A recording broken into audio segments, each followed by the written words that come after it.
That's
I'd like to go ahead and call the meeting to order.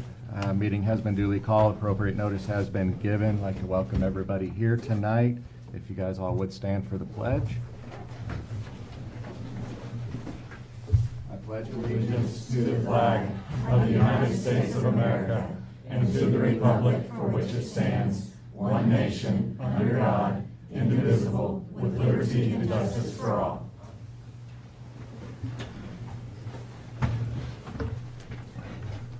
Okay, at this point in the meeting, we're going to open up for our public comment opportunity. I'd like to welcome everybody here tonight. This is a designated time for our community members to address the board on matters before us. Each speaker will be given 3 minutes to speak. We do welcome your input and encourage you to speak respectfully and professionally, avoiding statements about specific students or district staff members, as the board only takes action regarding such matters based on superintendent recommendations. So if these boundaries are not observed, I will request that the speaker stay within legal and district guidelines. Should the speaker continue in violation after such a request, I will end the speaker's time and move on to the next speaker. All public comments will be recorded. While we value your perspectives, please note that the opinions expressed by members of the public do not necessarily reflect the view of the board. We encourage you to follow our district chain of command policy, policy 6.7, before signing up for public comment. I do have everybody that signed up. I will be going through the list as you did sign up. So tonight it looks like we've got 17, if I counted correctly. And tonight we are going to start out with Mr. Hap Myers. He wants to speak about our millage budget funding. Good evening, Hap. Yeah, first of all, I'm glad to be here. Wanted to wish the folks I haven't wished a happy Thanksgiving to. I hope everyone has an especially happy Thanksgiving, and it goes for all the folks here. I'm going to cede a lot of my time to the students and teachers. I'm thrilled to death that I'm not the only one up here today, and I'm especially happy to see all the students here and participating in local government. I guess the schedule is an issue that I'll cede most of my time to. The other thing I want to do is I want to thank you, Jason, for providing me a copy of this. And I know 2 board members were absent. I hope they get the same video that it was money well spent. Leah, I don't know how much we spent, but whatever it was to bring in the gentleman and give that financial planning update, I think was excellent. So I'm in favor of it. I know it benefited the board and ultimately will benefit the district. If there are any unfunded mandates, and I go to the pie chart that only a certain amount of the money comes from millage, and I talked to our state rep, and he's not in favor of the legislature providing unfunded mandates to school districts or anybody else. So if there are some deficits in the millage going forward for the planned school or the Big Top or whatever it might be, I would again urge out of the box thinking, going to other agencies, the Rotary, the Lions Club, boosters, anybody that can lower the burden on the taxpayers through donations to the Big Top or the eventual high school, I think is crucial. They can have the rest of my minute, and I look forward to their comments. Thank you. Thanks, Hap. Happy Thanksgiving. Thank you. Next we have Tennille Rawls.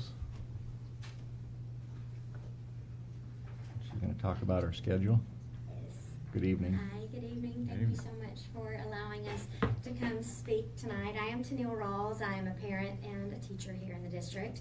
I teach the White Coat Internship Program, Anatomy and Physiology, Medical Terminology, and Phlebotomy. This is my 6th year teaching in the district. I'm not a Mountain Home High School graduate, but I did get here as soon as I could. We do love being in Mountain Home and in this community. But I do feel so strongly about maintaining our current block scheduling that I'm missing Lauren's, my senior, last first basketball game to be here tonight. My responsibility to advocate for what is best and not just okay for our students outweighs anything else. And that includes protecting scheduling as it's currently implemented. Because it works. And as our increases in our graduation rates, ACT scores, and Atlas data the last year clearly show. And on behalf of our teacher morale and our school culture, I'm asking you to please don't move our goalpost on a system that is already producing some strong, improving outcomes. And as a medical provider turned teacher, healthcare analogies are my first line of thinking. And the best comparison I can offer is this.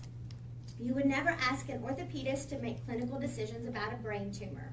Both are highly intelligent and trained surgeons, but each has a distinct specialty, a distinct body of knowledge, and a distinct scope of practice. Respecting those differences isn't dismissive, but it is how we ensure our highest quality outcomes. In that same way, decisions about teaching secondary classes and learning, we feel, should be guided by those with the deepest expertise in this field. At the high school level, we feel that expertise lies with our building administrators, academy leaders, and department heads, these excellent educators who analyze our data, study the research, and live the instructional reality every single day. They are uniquely qualified to understand how our scheduling models impact our rigor, mastery, pacing, and our students' success. Their guidance is not based on preference or opinion, it is based on evidence and professional practice. So tonight, I'm asking the board to allow our instructional leaders, as they're going to share their many thoughts and research-based data, to guide your decision in making our decisions that directly impact our student learning. Thank you. Thanks, Daniel. And I will be heading to the game, so I'm not just looking, I'm going to watch. Next person is Melissa. How are you? Good, thank you. Hello, and thank you for allowing us to be here tonight to speak with you about an issue that impacts every educator, every student, and ultimately the success of our junior high and high school programs. This is our daily schedule. I'm Melissa Stowers, and I have been teaching for Mountain Home for 18 years now. I stand before you not only as a current high school employee, but as someone who has served at nearly every building in our district: kindergarten, Nelson Wilkes Heron, Pinkston Middle School, and now the high school level. I've had the privilege of working with students from their very first days in high school all the way through their final years before graduation. People often ask me which level has been my favorite, and my honest answer is each level was exactly right for me in that moment in time. And I can also say with full confidence, none of them are easy. Every level of education demands everything from its teachers. The workload, the emotional investment, the constant juggling, these challenges exist in every building. I do not know a single teacher in any school who leaves work at the end of the day without taking something home. The prep period we talk about so often, in reality, never is enough for an educator that's committed to being effective, responsive, and truly excellent. From the outside looking in, it may seem like secondary teachers enjoy the luxury of an 85-minute prep period daily, but the truth is far different. That 85 minutes is quickly consumed by PLC meetings, department meetings, IEP and 504 conferences, parent communication for at-risk students, and students who come to seek help extra. In practice, uninterrupted prep period does not exist. This brings me to one of our greatest concerns: the proposal that teachers receive a prep period only every other day. When a teacher is responsible for 150 students, planning instruction, assessing work, keeping grades updated, communicating with families, and attending required meetings, stretching that preparation time across 48 hours is not just unrealistic, it's disheartening. It asks people who are already giving everything to give even more with even less time to do it. We must acknowledge that our teachers are already stepping in to cover classes when subs are limited. Their time is constantly stretched far beyond what is recognized in our calendar or our workload. Our jobs are hard. Our teachers are working at the edge of what is possible, and still, despite these challenges, we have made remarkable progress as a district. We are climbing, improving, and striving. We are on a path toward being an A school. Not by chance, but by the hard work and dedication of the very people this schedule change would impact most. Tonight, I simply ask you to reconsider. Support the teachers who show up every day ready to lift our students higher. Support the schedule that allows us to continue the momentum we've built. Let us maintain the structure that is helping us grow, not hinder it. Thank you for listening, and thank you for valuing our educators. Thanks, Melissa. Thank you. Next person, Tom. Sorry, I'm trying. Good evening. Go ahead. Okay. You're gonna have to try to. All right, good evening. I'm Tom Chetnick, MHHS class of 1987. I've taught band for 34 years, 24 of those here in Mountain Home. I'm here tonight to speak on behalf of Mitch Husky, our AD, who is an out-of-town game, as well as myself and our other school activities, including athletics, band, choir, FFA, robotics, theater, and other clubs and organizations in our school.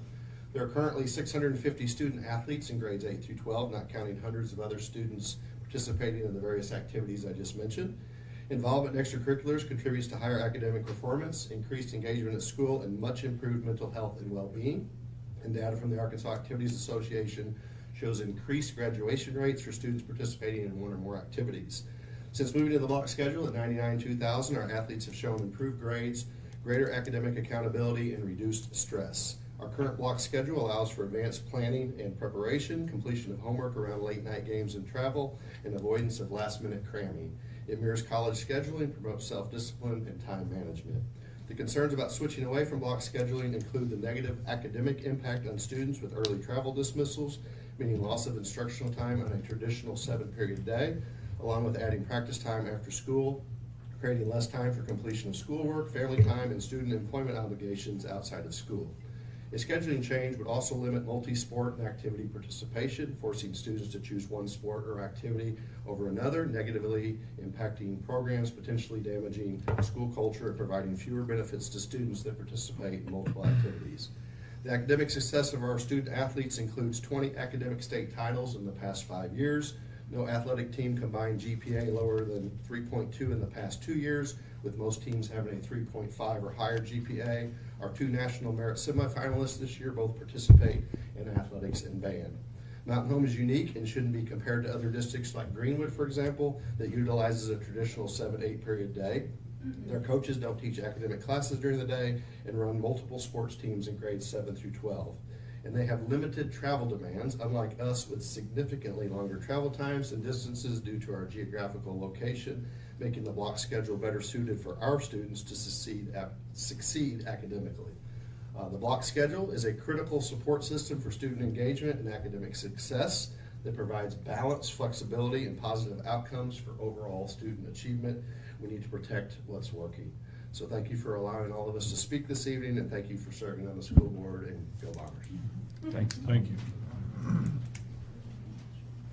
Destiny. Good evening. Good evening. Good evening, members of the board. My name is Destiny Brickner, and I am a special education teacher at the Mountain Home High School. This is my 6th year teaching and my 5th year with the district. I'm here to share how cutting planning time will directly impact our ability to stay compliant and serve our students well. During the previous school year, I averaged 5 hours of IEP meetings every month, with some months like April reaching 8.5 hours. Our high school department currently serves 91 students with IEPs and 118 students with 504 plans, all of whom require ongoing monitoring, documentation, and collaboration. Each meeting requires significant preparation. On average, I spend about 2 hours of prep work per meeting. It's gathering data, analyzing student progress, consulting with general education teachers, and drafting documents to ensure they meet legal requirements.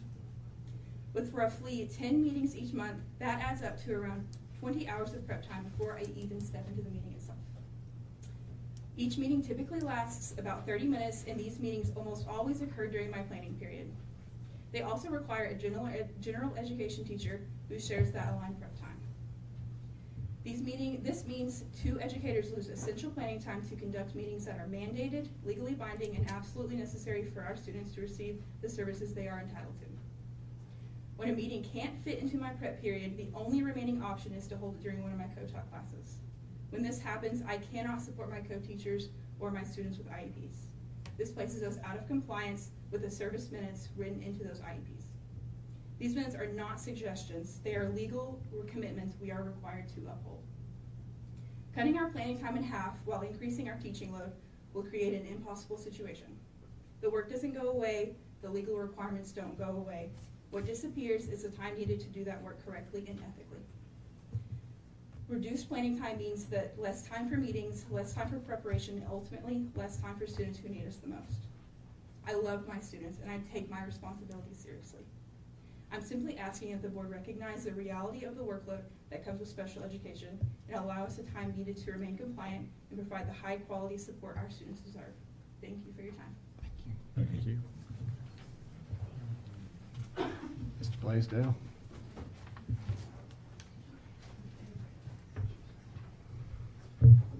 Good evening. My name is Tyler Blaisdell, and I currently teach chemistry, biology, zoology, and forensics at the high school. I'd like to tell you why I think our current model that we have in place is the best. The block schedule changed the course of my own life. When I was in high school at Flippin, our district shifted to from a traditional 7-day period into a block schedule very similar to ours. That actually allowed me in my senior year to complete an internship at All Creatures Veterinary Clinic, and through that, actually, that experience sparked my passion for science. Ultimately, I didn't end up in veterinary world, but ended up here. I'm teaching science. And I see those same benefits for our students now, whether through internships, college and VOTEC classes they take, or just some of our general electives we offer here on campus. I even see it in my own classroom, in the biology classroom, the chemistry classroom. I teach more than 50 labs each year throughout my classes. Many of these require 70 to 80 minutes of instructional time, and with equal amounts of time for setup and cleanup. And with those opportunities, I see kids becoming interested in subjects just as I did in high school and through those opportunities through internships. In terms of planning time, today's classroom looks extremely different than when I started 7 years ago. We now have full inclusion. We have students bound for honors colleges sitting at the same table of those with significant learning disabilities. And that takes a lot of time for the teacher to plan, set up, and just basically, we're forced, if we don't have that time, we're going to be forced to react rather than instruct and to be able to design lessons for all in that classroom. The importance of time extends not only in the classroom, also to athletics. As well as teaching, I coach multiple after-school sports, soccer, bowling, and assist with tennis. Mountain Home travels more than any other school in the state. On road game days, it's 18-plus hour days, and I drive the bus as well. On practice days, it's 11 hours for me since everything is after school. With the proposed schedule, when am I supposed to prepare for classes, prepare for my athletes, or even myself? Students face these similar demands each and every day as the teachers. I believe when teachers and coaches are stretched thin, increasing class loads while reducing planning time means something is going to suffer. Either the instruction in the classroom, the performance of our extracurriculars, or the well-being of teachers and students, and most likely it's going to be a mix of all three. And the truth is, what we're doing now is working. In the last 5 years, Mountain Home has produced more than 75 college-level athletes and earned over 25 academic state championships. Not to mention the success of FFA, band, ROTC, robotics, and the list goes on. These results have came from teachers who have the time and capacity to serve students well. Reducing that capacity may save money on paper, but students are so much more than financial units. Business can treat people like numbers. Very often, it's not the business that's buying shoes for the kid on our sports team that can't afford it, or maybe listening in the ear for a broken kid who has no one at home, or giving a child a reason to keep going another day. Education is so much more than money, and if we want to think financially, attracting new students or keeping the current ones requires continuing our efforts in these opportunities that no other school around us provides. When I was in high school, everyone wanted to be a bomber, not because of education alone, but because of the programs and extracurriculars we offer. Soccer, OTC, one of the best band and FFA programs in the state, exceptional robotics team, the list goes on. I just ask that you consider the long-term impact of our students, our teachers, and around the community. Appreciate all you do and continue to do for us each and every day. Thank you. Trevor? Come on up. Good evening. Good evening, members of the board, Ms. Dewey, and members of the community. My name is Trevor Proctor, and I am a teacher at Mountain Home High School. I respect the difficult position that the board has been placed in concerning this new schedule change. I understand that sometimes hard decisions have to be made, and I can confidently say that everyone in this room wants a community and a school district that is fiscally responsible. However, I feel obligated to share the operational reality of this proposal. While it looks like it saves money on paper, I'm worried it creates a liability trap for the district. The core issue is the elimination of half of our planning time. In a high-functioning school, this is not break time, it is compliance time. We rely on that time to have federal mandated meetings, specifically for 504s and IEPs.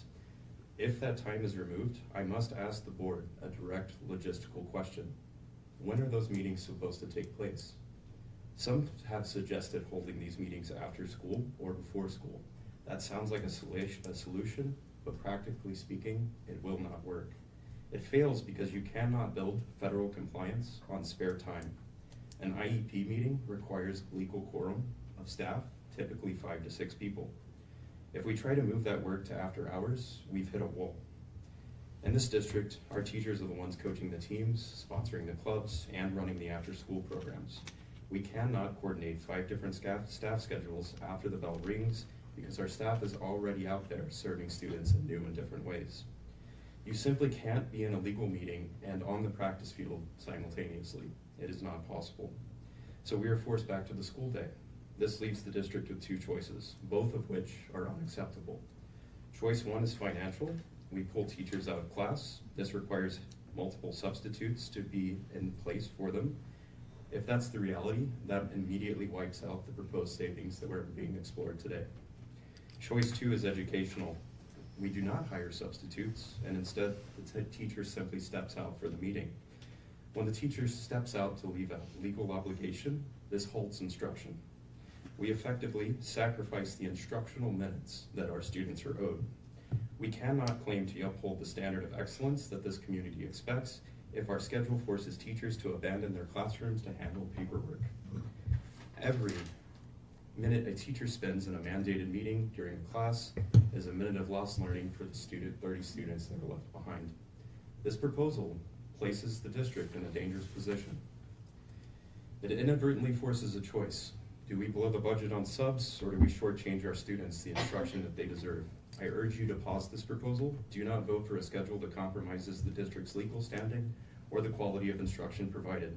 Instead, allow a committee of teachers and administration to find genuine efficiencies that do not break the engine of the school. Thank you. Thank you. Jennifer? Good evening. Good evening.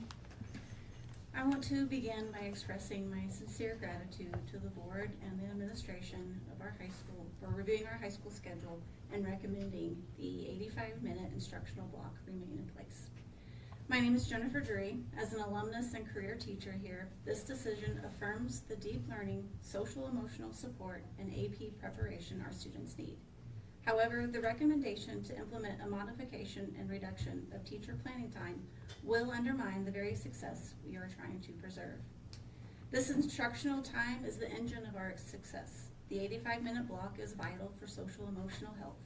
It allows me to be observant and build the necessary trust for a student to write that they, quote, walked in your class hurting and left more healed than I thought possible. The block is also non-negotiable for AP preparation, as it is the only way to provide a realistic 45-minute timed writing simulation crucial for college readiness. Furthermore, the block is the only reason our dance program, a school legacy since the 1970s, which I have coached since 2012, can exist. If a schedule change forces practice after school, the program will be non-existent. Our athletes are multi-sport athletes, FFA and band students, and many hold part-time jobs, and will be forced to choose, and we will lose a program proven to increase GPAs and engagement. Let's address the rationale that cutting planning time will increase efficiency. I know firsthand that reduced planning time guarantees inefficiency and crisis. A few years ago, when I was forced to give up a prep period, I was left with only 3 hours and 35 minutes of planning per week for 4 courses: Summit, Senior English, Honors English, and Dance. That was the most stressful year of my career. It was unsustainable, and I could not be effective. Cutting one block now returns me to that crisis, reducing my time to plan 5 preps: AP English Literature, AP English Language, Junior English Creative Writing, and Dance, to that minimal 3 hours and 35 minutes a week. This is a direct cut to instructional quality for every student I teach. This leads to a critical question: where are we supposed to hold mandatory PLC, Academy, IEP, and 504 meetings? These essential functions cannot fit within completely consuming the minimal 3 hours and 35 minutes of planning time. This proposal is mathematically unworkable. It guarantees burnout and ultimately mediocre teaching. Mediocre teaching is a virus that will spread to our students. I am not, nor do I plan to be a mediocre teacher. This 85 minutes of planning is not a luxury. It is the professional time required to prevent teacher burnout. Please do not cut the necessary preparation time from our educators. Thank you. Thanks, Jennifer. Ms. Christie?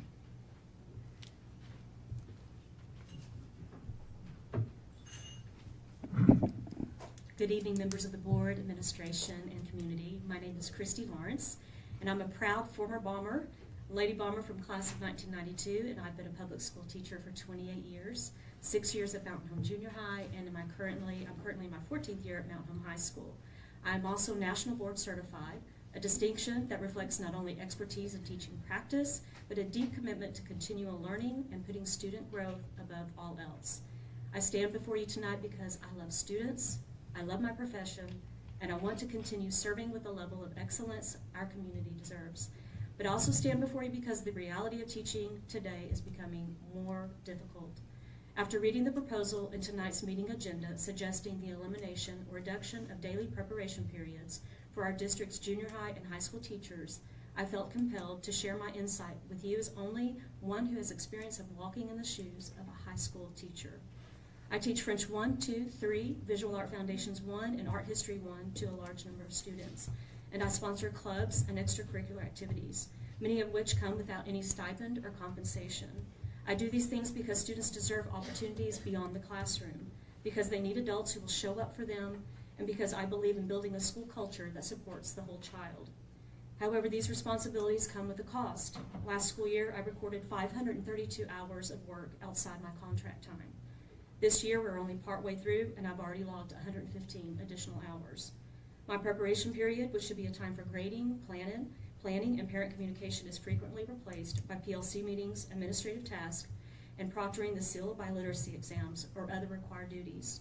Many high school staff are members of multiple PLC teams. I myself serve on 3 due to the variety of subject matter I teach students. If any portion of my current preparation period is reduced or eliminated, I foresee increased stress from not having time just to go to the bathroom, to eat lunch, and complete the daily tasks necessary to provide my students the most organized and efficient learning environment. The result is that I increase the real work of my teaching on my own time, late at night, early in the morning, or on weekends while trying to balance family life. As a National Board Certified teacher, I'm held to the highest professional standard. But even the best trained teachers cannot maintain quality instruction without the time needed to prepare. When teachers are stretched too thin, students lose. Their lessons are less engaging, their needs are harder to meet. The emotional and mental strain this places on teachers is real. Many of us are facing burnout, anxiety, and the constant feeling that no matter how much we give, it is never enough. We cannot continue to ask our teachers to do more with less, especially when the stakes, which are students, are so high. I'm respectfully asking the board to support a policy that ensures teachers receive a full protected prep period every day within the block schedule. This is a necessity. I've devoted 28 years of my life to this profession and gone above and beyond, and I ask that you please think of the teachers, but especially our students. Thank you so much. Thank you. My name is Garrett Rucker.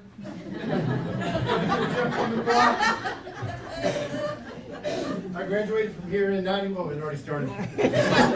This is what a 7-period day feels like. Okay, so Fast Fridays is like this. I talk as they're walking in the door. So I graduated from here in 91. I've taught here for 25 years of my 30-year career. I teach geometry, AP Cal, and honors pre-Cal. I want to speak concerning the importance of our current schedule and prep time, specifically regarding, I'll give you a micro look into a geometry PLC, which is, we're still kind of new at, but I'm pretty proud of what we've been doing with that, so I want to share with that. We were told in recent years that we must find common prep time for PLCs. We must give common formative assessments. We must identify essential standards. We must find and teach curriculum based on these state standards. We must identify students who have deficiency. We got to enroll students into RTI when they need remediation, while enriching the curriculum for students who are excelling. To be successful in this endeavor requires a team, a plan, and a time for that team to carry out the plan. I can tell you we have a team and we are doing it. Our team consists of, our PLC geometry team consists of 3 geometry teachers, assistant principal, and our geometry co-teacher. We meet, we meet every Wednesday morning for an hour during our common planning time to accomplish the things that we've been asked by the school to do. And I can tell you, in my 30-year career, This is the most horizontally aligned geometry group that I've ever been a part of, and it feels really good. We're making strides in the classroom, and so I feel really good about that. We also end up working together during our preps on Mondays and Fridays outside of our Wednesday time in order to stay on track, and that's just something that we've been wanting to do.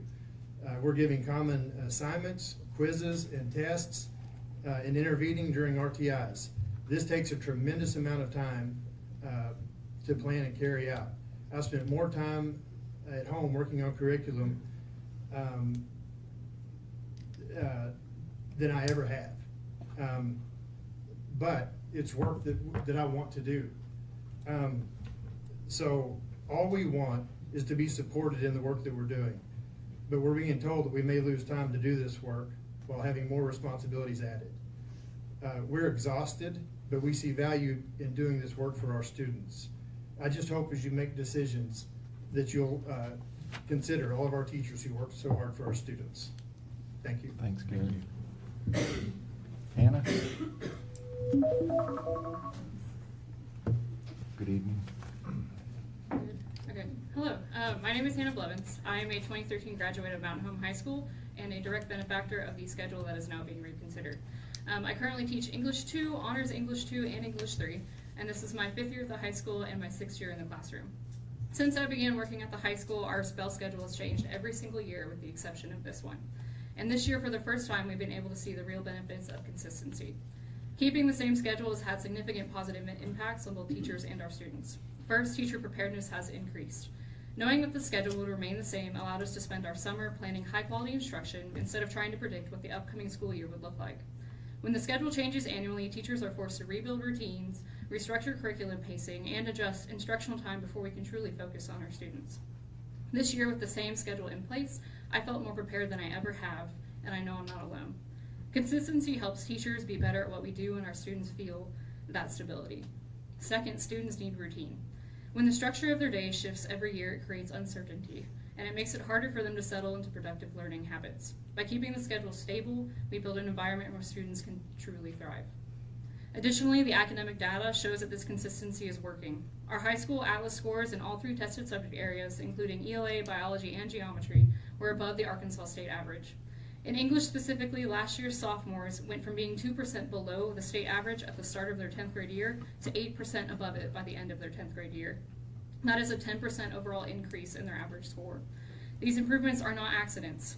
They reflect effective use of both planning time and instructional time under our current schedule.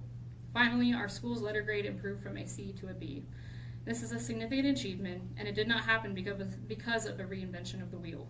It happened because, for the first time in years, we kept something the same long enough to see it work. If we continually change our bell schedule, we lose the ability to accurately measure what is helping or hindering student growth. Consistency allows us to identify strengths, address our weaknesses, and build on progress from one year to the next. I urge you to allow us to continue to work with a schedule that is currently clearly moving students and our building in a positive forward direction. Keeping the current bell schedule is not about convenience. It is about stability, effectiveness, and what is best for our kids. Thank you for your time and for your commitment to our schools. Thanks, Hannah. Addison.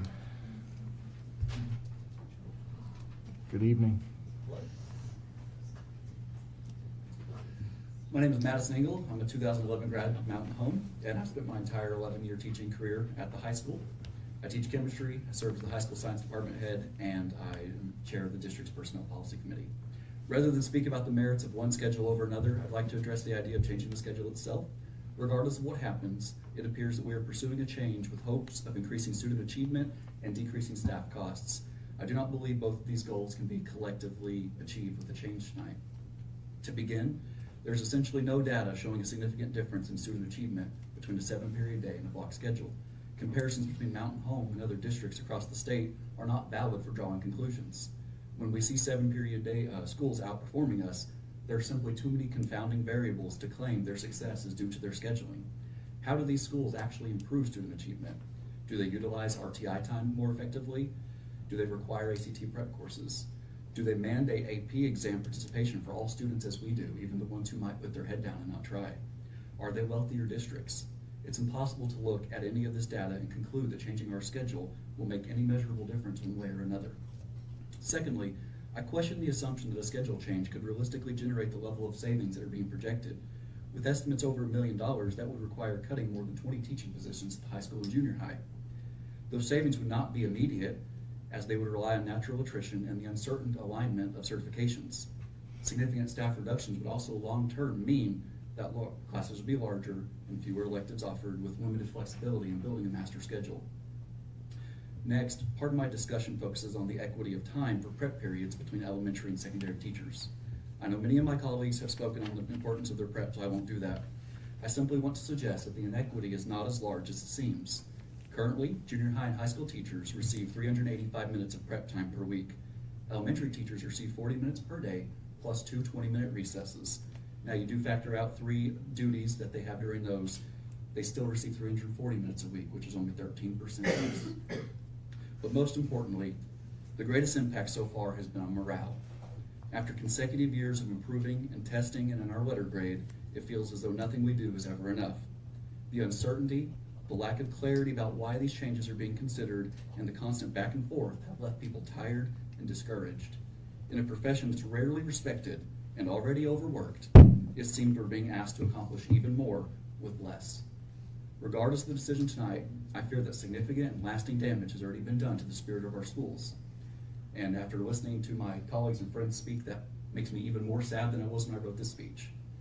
I want to close today by saying I genuinely appreciate the board's commitment to helping this school district improve. I just simply believe that this path is not the most effective path to achieve the outcomes that we want for our students. Maintaining stability, clarity, and trust will do more for that. Thank you. Thank you. Miss Kathy.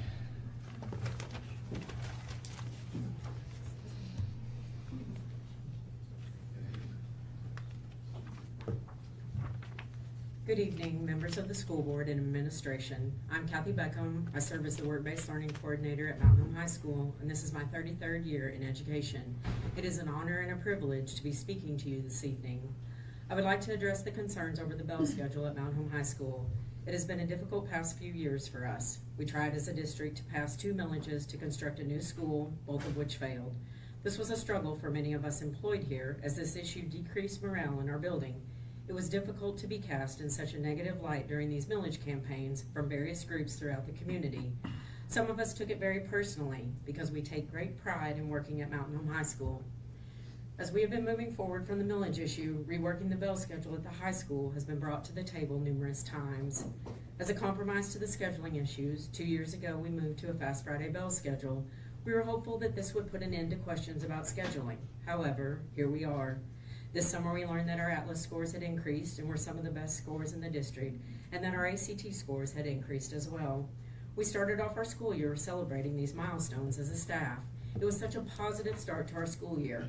Earlier this fall, we found out that our school report card grade increased from a C to a B. We were so excited to hear this news. Our hard work was finally paying off, yet here we are. Our teachers have done everything that has been asked of them, from running the Fast Friday bell schedule to implementing PLCs with fidelity and hosting meaningful RTI sessions for all students. We're finally seeing the fruits of our labor at MHHS. Our students are showing growth and making gains in all areas, and yet here we are, once again, reviewing our bell schedule options. As a proud alum of Mountain Home High School with a rich family history in this district, it truly feels like what we are doing is simply not good enough. It is very disheartening to me as I stand by and watch this happen to Mountain Home High School in this district that I've called home for 28 years as an educator and 12 years as a student, class of 1987. Do we have room for improvement? Absolutely. Our goal as a staff is to earn an A on our school report card, and we truly believe that together we can accomplish this goal. We will always have room for growth. We will always put student learning and student needs first. I simply do not understand why we are trying to change something that is working, and hope that together we can continue to move forward by leaving our scheduling options as they are currently. Thank you for your time this evening, and thank you for your service to the Mountain Home School District. And now, I'm returning to the junior high basketball games in my role as dance coach. Go Bombers! Thanks, Kathy.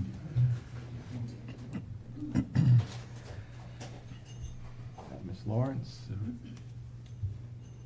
got one of our students. Good evening. Good evening, members of the school board, and thank you for giving me this opportunity to speak tonight. My name is Coralie Lawrence, and I'm a junior at Mountain Home High School. I want to share why I believe that a block scheduling is better for students in a 7-period school day. As a student, I can say that having longer class periods allows us to connect more deeply with our teachers. We have more time to ask questions, get help, and actually understand the material without being rushed. When classes are only 40 to 50 minutes long, it feels like we're just getting started when the bell rings. The block schedule also helps reduce stress, especially for students who are heavily involved in after-school activities. I'm in theater, and we have practice almost every day throughout the school. Knowing that I have time during class to begin my homework or work on projects makes my evening so much more manageable. In classes like art, theater, math, and choir, the extended time allows us to practice, create, and collaborate in ways that simply wouldn't be able to fit in a short period. I've also noticed the strain that teachers face on class Fridays. They switch quickly in between different subjects, and it's clear how challenging that can be. For students, especially freshmen, who shuttle back and forth from the junior high to the high school, fast Fridays mean even less class time. They lose instructional minutes, even just moving between buildings. It makes it harder for them to keep up. A 7-period schedule would be like a fast Friday every day. Overall, the block scheduling supports students' learnings, reduces stress, and gives both students and teachers the time they need to do their best work. Thank you again for your time of listening. From a student's perspective, I truly appreciate your dedication to the school. Thank you. Ms. Marler.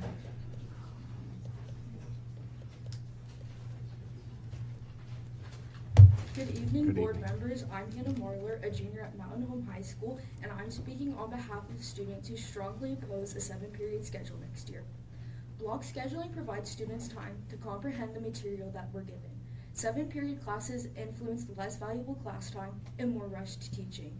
Shorter classes also create more homework for students, and if teachers have less class time, it just initiates more instructional time for home. This leads to higher stress, anxiety, depression, and even suicide rates, as well as poor time management. We'll have less time for jobs, extracurriculars, sleep, and our social lives. Us students already endure a poor mental health, and this schedule would only endorse that. The change of schedule would also limit our opportunities as students. We're able to balance our practices, our rehearsals, and our other extracurriculars, and we're also granted with opportunities like internships, work study, and college classes. With a shorter class period, these opportunities are eliminated. I'm involved in the band, and we can all agree that at basketball and football games, we're there to hype up the team. And if we have shorter class periods, that would help affect our performance as a band, the cheer, the dance, and most of all, our athletic teams. Since our practice time is taken away during the school hours, more practices would occur outside of school, and that makes it harder for us students to have a life outside of that. For academic students like myself, it would also hurt us tremendously because AP and college level courses require an in-depth instructional time, and that cannot be fit into 45-minute classes each day. Not only would this have negative effects for the students, but it would also affect the teachers' everyday lives. They would have a busier schedule and more material preparation each day, and it makes the everyday hassle more than necessary. If the teachers are suffering, the students are going to suffer as well. Ultimately, our current schedule has no flaws. Students are succeeding. They're managing jobs, their extracurriculars, their academics, their social lives, and that's because the schedule right now allows us to take time and breathe. I heavily urge you to keep the block scheduling for the welfare of the students and the teachers. Thank you for your time and your consideration. Thank you. Mr. Coleman. You guys haven't seen my face yet? Not at all. I wanted to speak today on the subject of block scheduling versus the 7-period schedule. I know there are other solutions being proposed, but I want to speak my mind on it anyway. To start, I want to preface that I'm not a professional when it comes to how to manage a school, but I've been an active participant in this district my whole life and care for it deeply. First, I acknowledge that one of the main arguments to switch to a 7-period schedule is the thought that a schedule change will increase AP scores. Statistics out there seem to favor schools that have a 7-period schedule when it comes to AP scores. However, these stats aren't collected in controlled environments, and there are numerous other factors that could be at play. I think the phrase correlation does not equal causation would apply here. I've been in at least one AP class every year of my high school career, so I've seen firsthand how our students fare in these exams. Every AP teacher Every AP teacher I've had has prepared me and my classmates well enough to pass the exam. However, lots of students just don't care about the exam. Even with the added bonus of money, numerous classmates of mine have simply slept through the exam or written the national anthem on the free response portion of the exam, even when I know they could have passed it if they had tried. The one thing I can confidently say is that changing to a 7-period schedule wouldn't change this. The next things I want to address are problems that I hope have been discussed by the board. First, I've heard that band would only be allotted 45 minutes per day instead of the normal hour and 25 minutes. This will cripple our marching program, as it takes a long time to get to and from the field. Next, in an hour and 25-minute class, a junior high kid coming down and missing the first 5 to 10 minutes is only missing 6 to 11% of instruction time, but that same time missed in a 45-minute class is missing 11 to 22% of that class. Will there be anything done to improve that? I know that I had to go to and from the high school and junior high numerous times a day in my freshman year, and I normally miss some instruction time. My next question is if a current junior has planned out their schedule and classes knowing they have 8 slots for classes, and they need all 8 next year to get required classes, which don't necessarily have to be required by the state, because lots of colleges I'm applying to require 3 years of foreign language and 4 years of English. What will happen when that schedule is reduced to 7 slots and they have a class taken away? Finally, I'd like to talk about the opinions of my fellow students. I have not heard one argument in favor of switching to this new schedule. Classes flow well, learning goes from bell to bell, and it is much easier to only have to deal with 4 classes per day rather than 7. To add on to this, our students have had to endure so much change during their high school careers that this would cause an insane amount of stress. First, most of our high schoolers were forced to meet a state-required volunteer hour quota. Then, the state took away our phones during school. On top of that, the state changed the weights of a tremendous number of courses out of the blue. Would a major change like this really be beneficial to the mental health of our students? Which mental health, by the way, has been thoroughly studied and linked to increased test scores.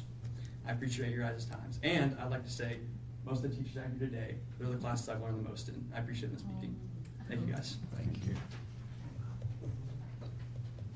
Another student, we got Caleb. Hey everyone, nice to meet you. My name is Caleb Gray. I'm in 8th grade, and I've just come here to talk about the schedule, obviously. Glad to hear. I myself have been brought to tears from how stressful a 7-day period has been. After every day in a normal block scheduling, I feel like I'm actually organized. I can do everything I need to, and if I miss a day, I'll only miss a few lessons. But if I miss a day on Friday, I feel like I'm traveled back in time for 4 years. I'm just like a completely new realm. So I've just every time I would go to Friday, I've been super stressed out and worried about like what's my next class going to be, and worried about in my say 5th hour class, I'm worried about what I'm doing in my 4th hour class, what I have to do later on. At home, I've spent a few nights just like doing all schoolwork and not having enough time to do anything. While with the block scheduling, I have been enjoying myself and been caught up with everything. I am in all honors classes, and I'm doing band. I'm the president of the debate team, and all this could happen purely because of my teachers supporting me, and of course my parents supporting me, and just having enough time in class. In a good class, I say, is whenever kids can learn in 3 different ways: audibly, kinesthetically, and visually. Kinesthetically is with your hands. Obviously, visually and audibly are seeing and hearing. So I say my math teacher, there's an amazing math teacher, Ms. Fairchild. She, a lot of times where I've been truly like engaged in an activity is whenever she goes up to the board, she shows us all how to do it, and then she speaks it, she tells it, she shows it, and then we all get a few whiteboards and markers, and then she shows a problem on the board, and we all write down our answer, and then raise our boards up in the air. We all do it, and it's super fun. I just had a difficult math and science test, and I did very well, purely because my teachers had enough time to get me by myself and help me alone. But during Fridays, whenever I have to ask a question, there's just simply not enough time. I have to get to all my classes, and I'm running back and forth between like opposite sides of the school. Yeah, that's all I have. Thank you. Have a good day. Thank you. Okay. That was the last speaker that had signed up to speak this evening. So that will close the public comment section, and we'll move on to approval of agenda and the minutes. Entertain a motion to approve the agenda and the minutes. I so move. Second. We have a motion and a second. Any discussion? All those in favor? It's unanimous. Now we'll move on to our academic report. Ms. Lawrence? We have special guests as the first part of our academic report, and it's here from one of our students. And he's going to tell you about his project that he did in middle school. Good evening. My name is Russell Hargett, and I'm a junior in the Health and Human Services Academy at the high school. And I'm a part of Troop 156 of the used to be Boy Scouts of America, now Scouting America. And I'm a life rank and working my way towards Eagle here in a few months.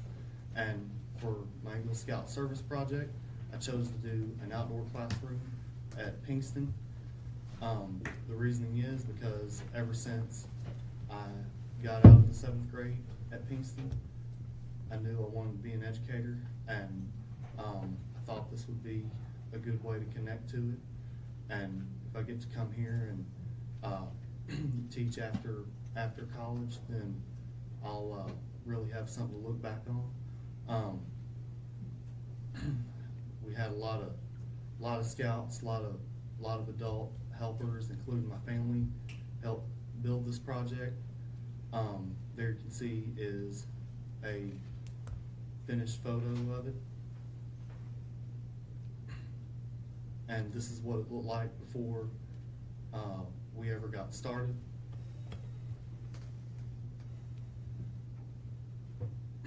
We started out by digging a lot of holes for benches that the school had already had in storage and didn't know what to do with, and we got some tarp to roll over it, and and a lot of this scouts did, and it turned out to be really good. The purpose for this is for people, whether that's Pinkston or any school, wants to come over, and it could be a class to come out there and have and teach and even increase higher learning, and for the students to enjoy.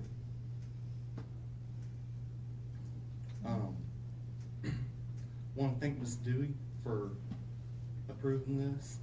I also want to thank Mr. Smith and for approving it and all of their suggestions. I appreciate Mr. Chad Palmer for the mulch and and everything they delivered. And I just want to thank everybody for letting me do it, and that's all I have. Thank you. I look forward to the day when we get to see you teach a lesson from that spot. How long Thank did it you. take you to do your project? It took me all summer to complete the project. Not a quick So project. nice. It wasn't. What was your favorite part? Favorite part was having everybody to help and just really the bonding and making the progress, you know. Kind of seeing it come together. What was your hardest part? Toughest part was probably figuring out the benches, how they needed to go, so, where they needed to be placed, and all that. Looks like you did a really good job. Thank you. Looks good. Any questions? And Thank Mr. you. Brown? Have you heard from any classes or teachers that are utilizing the space already, or? I have. The 1014 Club has already used it. They meet every Wednesday or Thursday, I can't remember which. they've already used it at least once. There have also been a couple classes use it, have brought their kids out there, and they seem to really enjoy it. I've seen them Mm-hmm. out there. Do you want to follow in your dad's footsteps? Yes, ma'am. Well, I hope you do. He's a good guy. Thank you. I just want to say this young man is in my mentor class, and he is as kind and respectful and caring. Every time I see him, I'm very impressed. Thank you for what you do. Thank you. And good luck tomorrow night. Yes. Thank you. Appreciate it. Got a big game. Thank y'all. I do want to wish a happy anniversary to Mr. Target. What better place to be, but thank you. Thank you, Russell. Thank you. Appreciate it. Thank you. Thank you. Good job.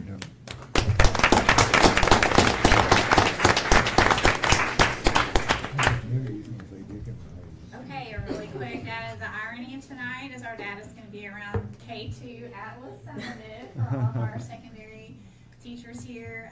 We got our summative data just right after our last board meeting, came at the end of October. And so I have some comparisons for you to see here for our kindergarten, first and second grade scores. These are, as I said, summative. They took these at the end of their year last year. And K2 just had to wait a long time to get their results. They are slowly getting the K2 platform caught up with 310, and we're gonna see some positive changes. We should have these scores in May and for this coming school year. You'll see our kindergarten, we had a lot of celebrations there, and Mr. Roach did a great job celebrating his teachers. I guess that was last week. Our ELA score for the school was 15% above the state average. You'll see math was 7% above, and K2 does not take a science summative. So they are strictly working on ELA and math. First grade, you'll see they are just right at 1% above the state average in ELA, 5% above in math. Second grade, you'll see 2% below the state average. We're making some adjustments and some building-wide intervention and some things right now to boost that score. And then you'll see their math is 5% above the state average. So we have been working hard. There's been a lot of changes for these teachers. I understand there's a lot of concern around the schedule. Our K2 and 3 teachers have had a lot of extra work with what we call IRPs, the individualized reading plans, that are populated through the portal once the students take their summative. If they are a level 1 in Atlas summative, then they are, we generate an individualized reading plan for them. And our teachers are working through what we call testlets for every student that is flagged in a category in literacy. So that has taken a lot of teamwork to kind of figure out, and I do have, Kelly, if you want to go to the next slide, you can kind of see what an IRP looks like, and we do have a lot, I want to say Ms. Camp is here, she has really helped our teachers pull together the workflow for these testlets. That spreadsheet you'll see up there was designed by her. She's actually going to be presenting these at Summit in what month? Summer. July. Okay. The State Department, DESE, has asked her to be a presenter. So that's a really big honor for her and for our district. But that's the workflow teachers are having to figure out within their classroom setting, and this is all for still Tier 1 teaching. In addition to that, we do still have building-wide intervention happening for more targeted intervention, in addition to what you're seeing with this work. DESE has provided new toolkits for teachers to try to understand how to move their students through this process a little bit easier, and there are also more resources for our families so they can see how they can help their students at home. That leads us into the promotion, third grade promotion piece. The last thing I'll highlight on here, and we're not going to play it tonight because of time, but we did on the next slide, we did link a video. This was created by Ms. Kant, but if you would like more information on how this process is working for K3, this is a video that she's created that's trying to put all the information together in a way that's actually easy for someone to understand that it doesn't do this every day. So that is there for you to watch whenever you wish. And I do just want to tell our teachers, I know that the schedule really is pivotal to what you feel is your success, but what I see as your success is how much you give your students. And so you're showing up every day for them, not because of the block or the bell, just because of what you're offering to them every day. So Any questions about K2? How often are IRPs updated? So Like, is there some type the of recommendation, requirement? is if they are running through what they're calling a TESLA, it's a 2-week process. Their progress monitored after 2 weeks. And if they meet the goal, they move on to the next skill. If they don't meet the goal, they stay in that, and then they keep working. And if they don't pass that time, they keep working. And so our teachers are having to reteach if necessary to help them move through that, whether it's phonemic awareness, encoding, language comprehension, reading. It depends on the grade, what skills they're working through. And that's so, K through 2? So these are running K3. K through 3. IRPs.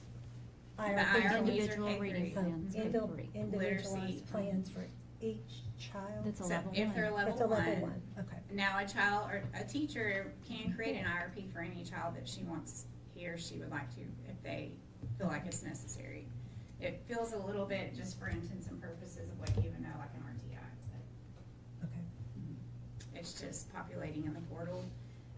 Parents have pairing codes to this, and they have access to this IRP at all times. It is that we call it being published, and so the teachers publish it, and a parent can see the journey that the child is on in real time as it's happening through the And school then year. those resources for home? Yes. Okay. And we did share pairing codes with all of our families at parent-teacher conferences in October. So it's been a journey for everybody, but we're learning, and our kids are benefiting from this process for sure. Thanks for Anything sharing. else? Any other questions? Thanks, Judy. Thank you. Moving on to financial reports, Ms. Cotter.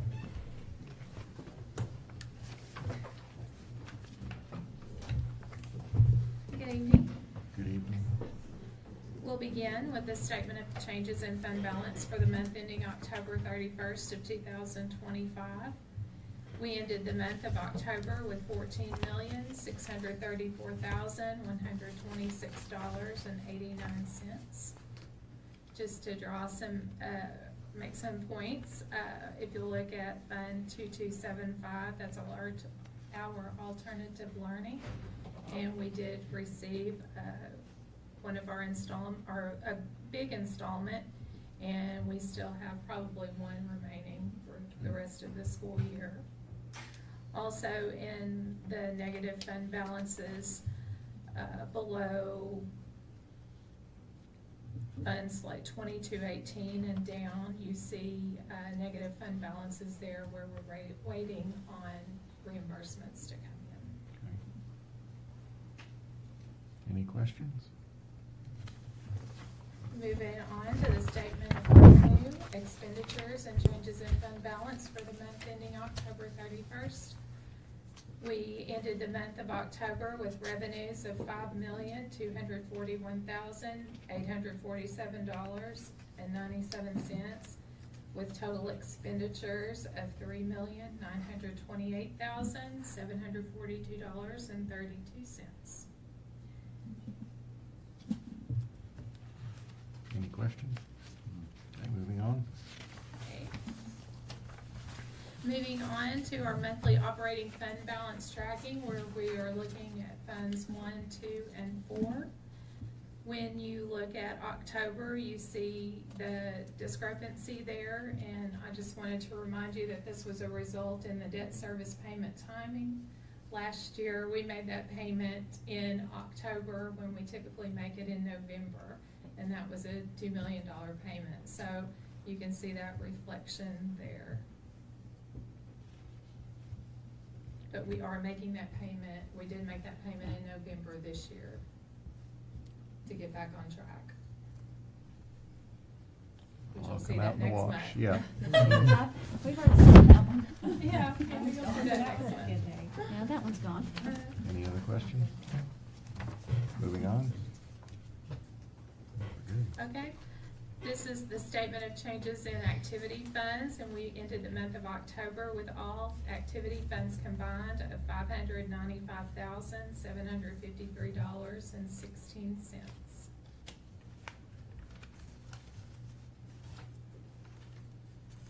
Okay, any questions?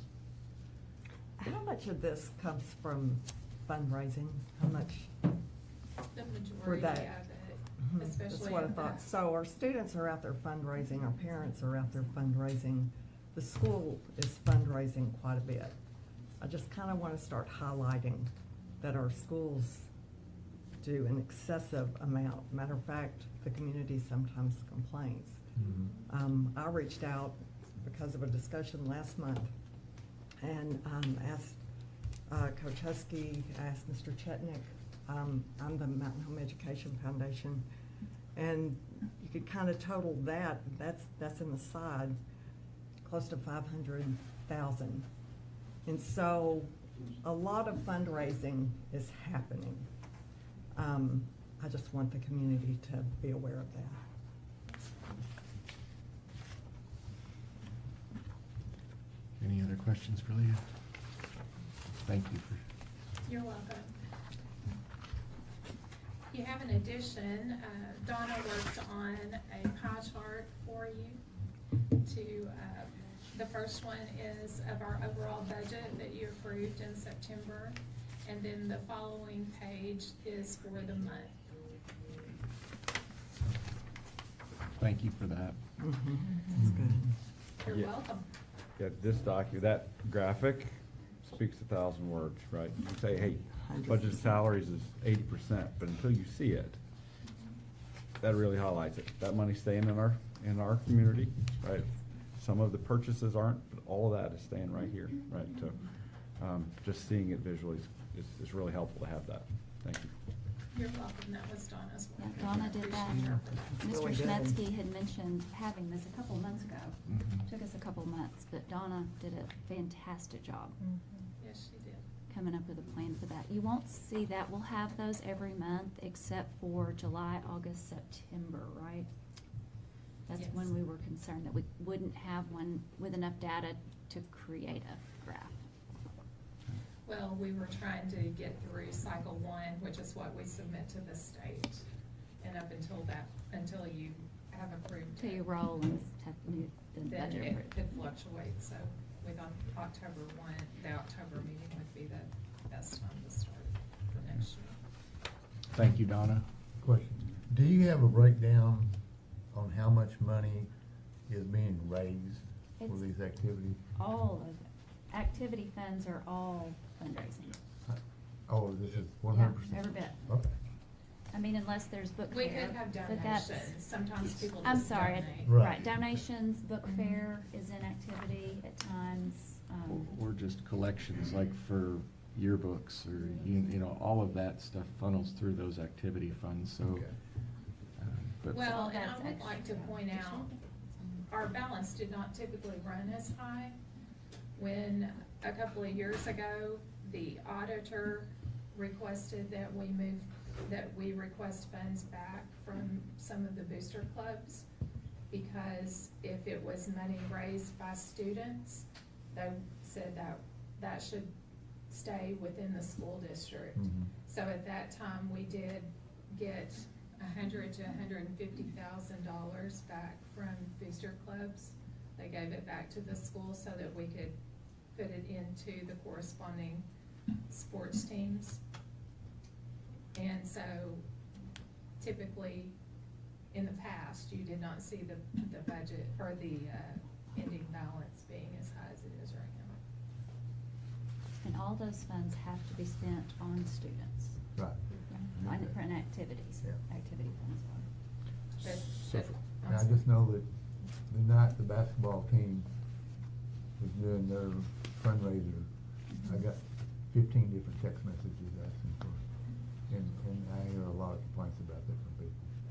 They're constantly asking for donations. I think that's a very important point when I hear about fundraising for a building, and I'm gonna bring it up in our board discussion later. Ms. Dewey knows I've been making phone calls to other entities in town that do high volumes of fundraising.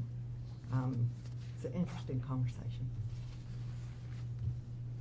So I was gonna ask, so when the girls volleyball team was out in the rain today delivering turkeys. That was people- softball, Or softball, but excuse me, yes. softball. Sorry, my kids. Those are- funds are shown in that graph area. Those are activity funds, right? Those are our students out there in the Yes, rain sir. doing this. Yes, sir. Book fairs, you say that money, Book is that, or fair, is that, you're at that, I believe, or library. That's Ms. solely for Shasheen, is that in your libraries? activity? Or is it an operating? Goes into library activity funds, so it's in the, ends up being in the building Sure. activity, I mean, the total building. So yeah, you see that total under high school Yep. or under Nelson Yes. Wilkes, but then Miss Sheila does it's not Sheila, but Cindy does a fantastic job. High school has a ton of activity funds. Yeah. I don't even know, is Miss Russell here? There's a ton of funds, and If- so each one has an individual, so she can Sure. keep up with. If you would like that report, I can provide it. no, that's okay, thanks. Thanks, Leah. The following reports are system reports that support these documents. Any other questions for Leah? Okay, thank you. You're welcome. Refer to your enrollment report as printed. Anything to share there? It's pretty. We're not down 96 kids from this time last year. I did find it interesting, if you look, I always like to look on that second page where it shows the enrollment month to month. Last year, we lost 6 kids from October to November. This year, we lost 3. So, it goes down through the year, but that's half. But this month, I did look, we were up a couple today, a couple of kids. But by the time I need a couple hundred. I do need about 100. I did hear a rumor that kindergarten could be up. Now, I don't think it's gonna be up where we're used to, but maybe up some. Okay. Miss Lawrence told me that rumor. We'll cross her. Okay. Student transfer update. 6 in, 0 out. We'll take it. We did that. Next item is our facility update. Mr. Knight.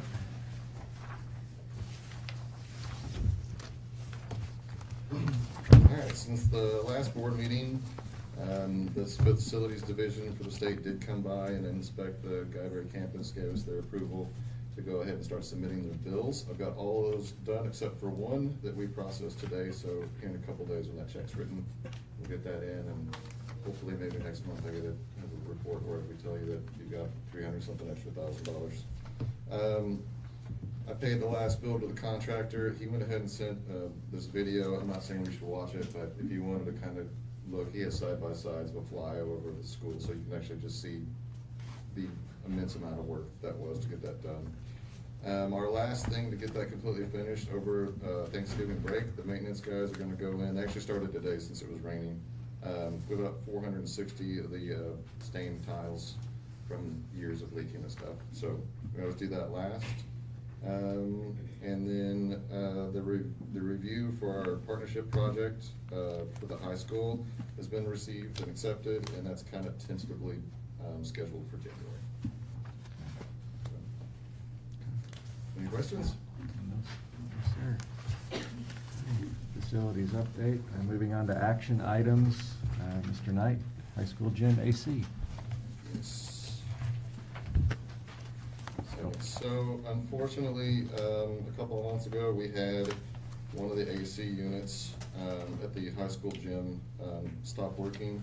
I will say that those are double units, that's why these are so expensive. So there's really 6 units, not 3.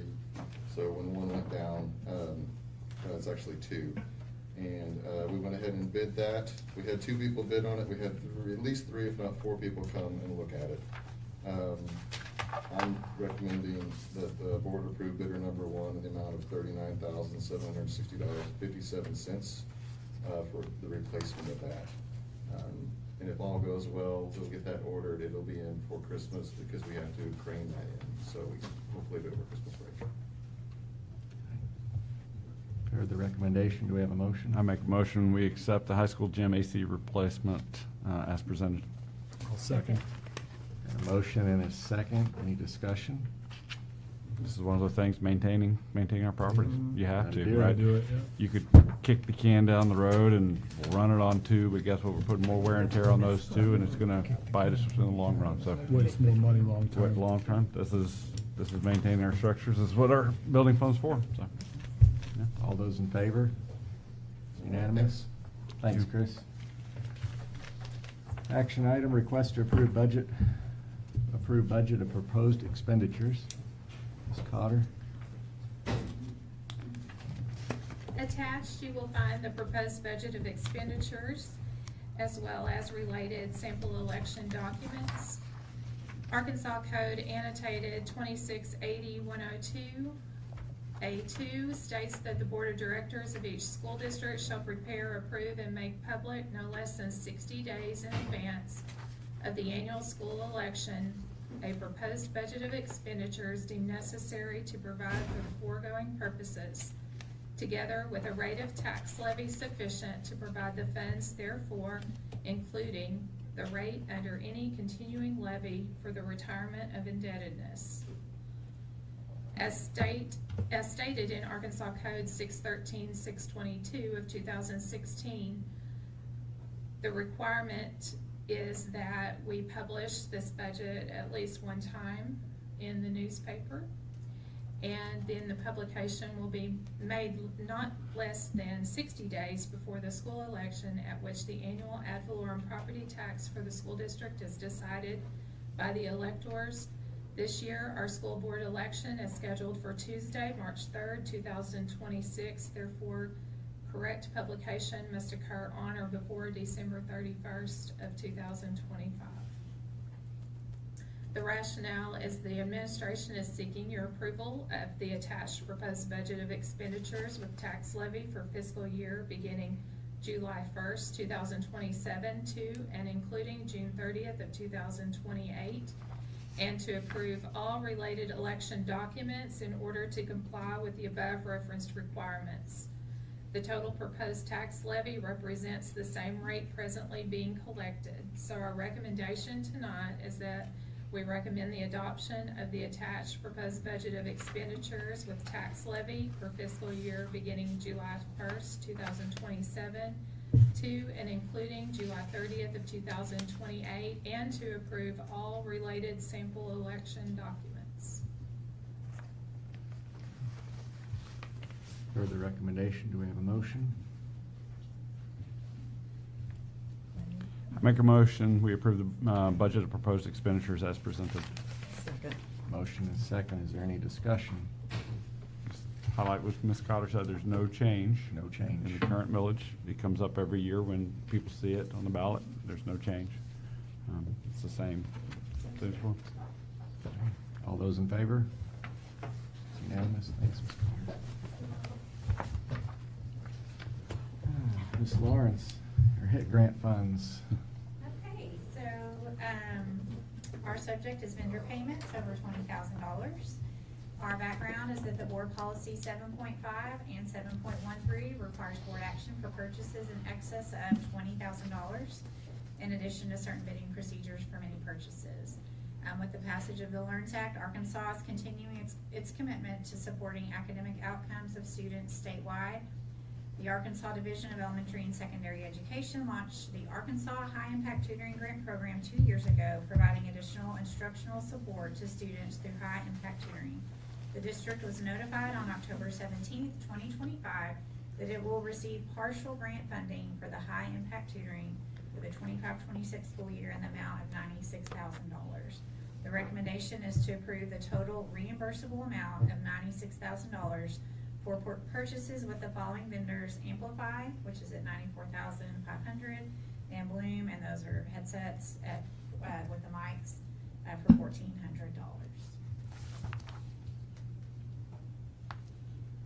Further recommendation, do we have a motion? Make a motion to approve the As presented. as it's been presented. There Thank you you. go. I'll second. Got a motion and a second, is there any discussion? The partial grant? We I didn't- know, I was gonna fill you in on that. So we actually wrote for 2 different vendors. We wrote also for Carnegie Math. That was gonna be a secondary option for some of our junior high and high school students. We were trying to do an elementary and a secondary. The funding came back. We actually, our request was for around $250,000 if you combine the cost of the 2 programs. And our partial funding came in at $96,000. So we had to make the decision, what would that pay for? because of the LEARNS Act and the third grade promotion piece that is now in place for the current school year. We use the money, as you can see, it's divided to provide tutoring for third graders with the HIT grant. And they're in a program, it's with Amplify, and if you've heard us talk about DIBBLS, that's Amplify, it's M-Class. And this, it's a virtual tutoring piece. The students are with a live tutor 3 days a week.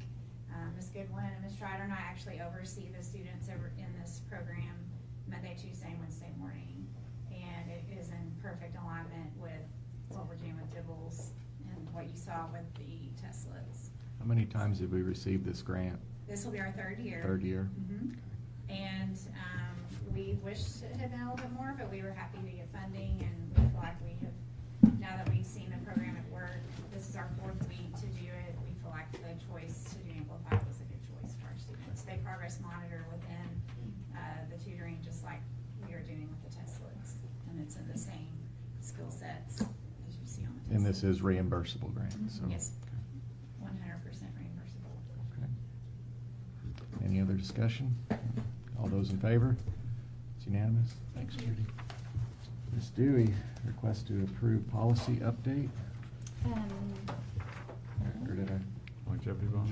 Longevity bonus, and I'm going to ask Matt and Madison if y'all would come up.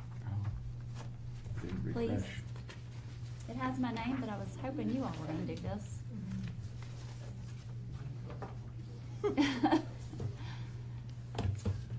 This is a continuation. I think this is the third, maybe the 4th time in a row that we've given a longevity bonus to those who are frozen at the bottom of the salary schedule. If you clarify what that means, anybody here, if you're at the bottom of the salary schedule, you don't get a raise because you're stuck there. So this is a one-time $1,000 bonus to those people, both certified and classified, as a thank you for staying. And it's just a good way to support our most veteran employees. No, like you said, they are our most veteran employees. They have stuck with us for a long time, served a lot, and I think it would help out, at least some ways, in morale to show them that we appreciate that they stick with us, because they're probably going to be our most effective people. They've been here the longest, they know the most. So with that, we ask that the board approve this one-time $1,000 bonus to those what was the exact number of employees? 35 certified, 3 classified, 38. Okay. So those 38 employees. Okay, heard the recommendation. Do we have a motion? I'd like to make a motion to approve the longevity bonus. A second.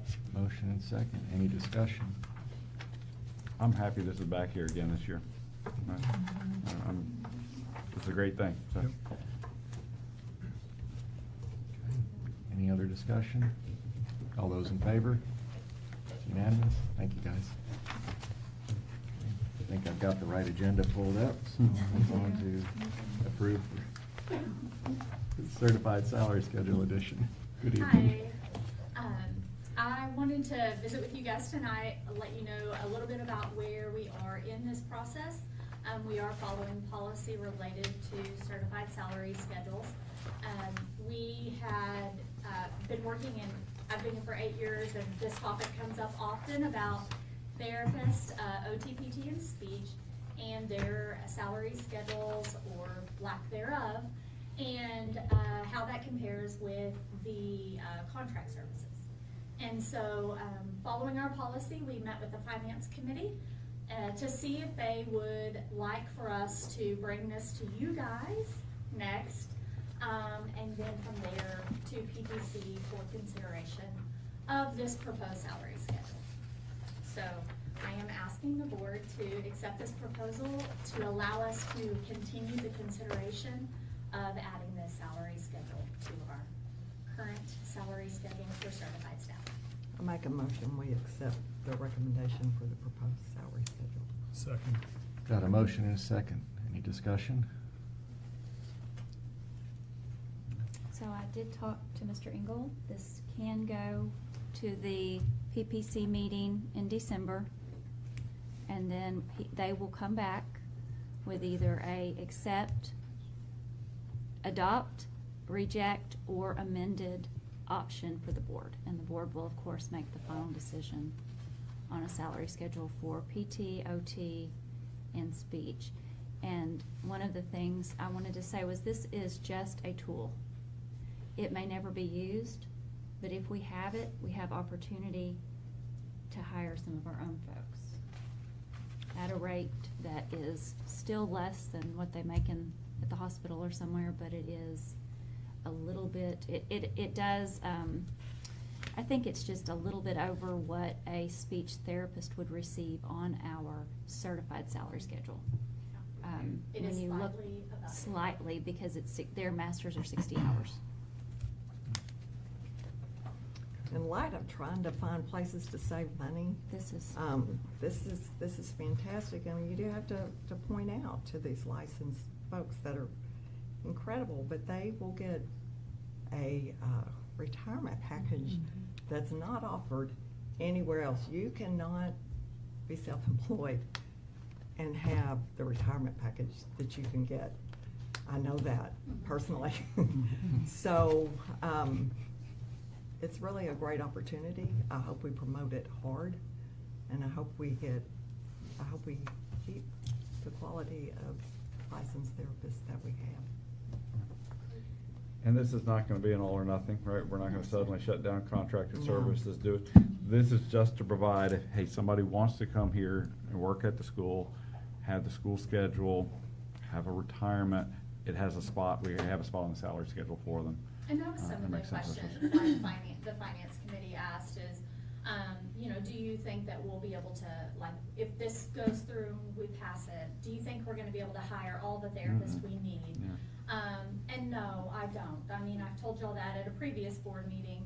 I don't, but I do think that it is our job to continue to be fiscally responsible, and if there is one or two or an opportunity to impact contracted services as far as the total cost or anything, we have to make an attempt. So we are very pleased with our providers. We love them and very thankful for them, and we need to continue to maintain those relationships, because I do not anticipate that we will fill every position if we reach the point of even advertising for this. Sure. But yeah, this is a step at least in trying to be and continue to be fiscally mindful. Any other discussion? All those in favor? It's unanimous, thank you. Last item is request to approve a scheduling update. Ms. Dewey? All right, so following an academic work session with the board, there was a suggested review of a current scheduling model at the high school and junior high. Different scheduling model options, instructional impact analysis, staffing budget considerations, comparative data of other districts around the state have been studied and considered. The academic and operational needs of the district have also been reviewed. Findings support that no change is needed in the actual block schedule fast Friday model, but training would be beneficial to ensure the continued effective use of the blocks, and a reduction of teacher planning time is necessary to increase efficiency and ensure continuity of programming for students in the future. So I recommend that the daily schedule for Mountain Home High School career academies remain as is, with professional development to ensure continued effective use of the block, and a reduction of personnel planning time to ensure efficiency and continuity of programming. Heard the recommendation. Do we have a motion? Yeah, I make a motion to approve the scheduling update as presented. Second. Okay, we have a motion, we have a second. I'm sure we have a lot of discussion.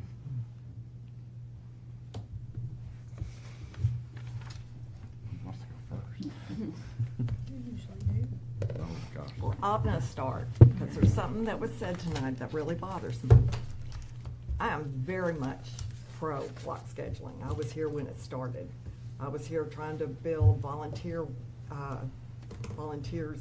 into the structure. I've had teachers look at me and say, what do you do with the volunteer? And I wish we could get a stronger volunteer program back in place. But to say that elementary teachers get they have recess, and that makes their time equitable. That bothers me. That's not a valid argument. So I want to support our younger grades while I support our high school. And I would say that to a kindergarten teacher, do not talk about the high school teacher time if you haven't been there.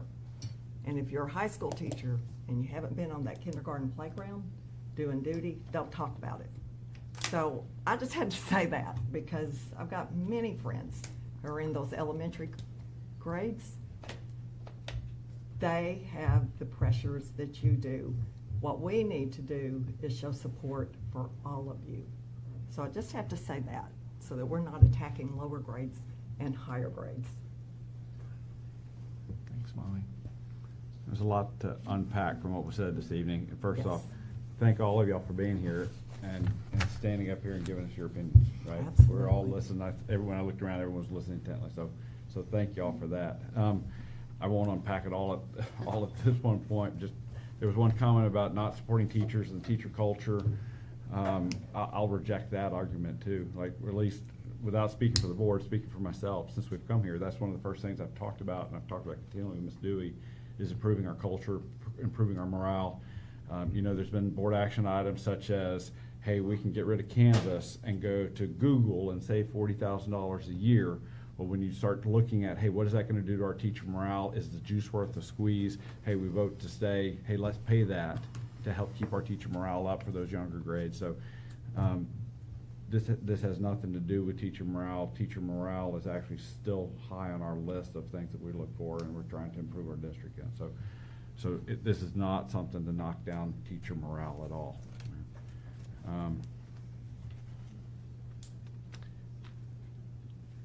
I'm one of the ones who started talking about, hey, let's look at block scheduling versus 7-period.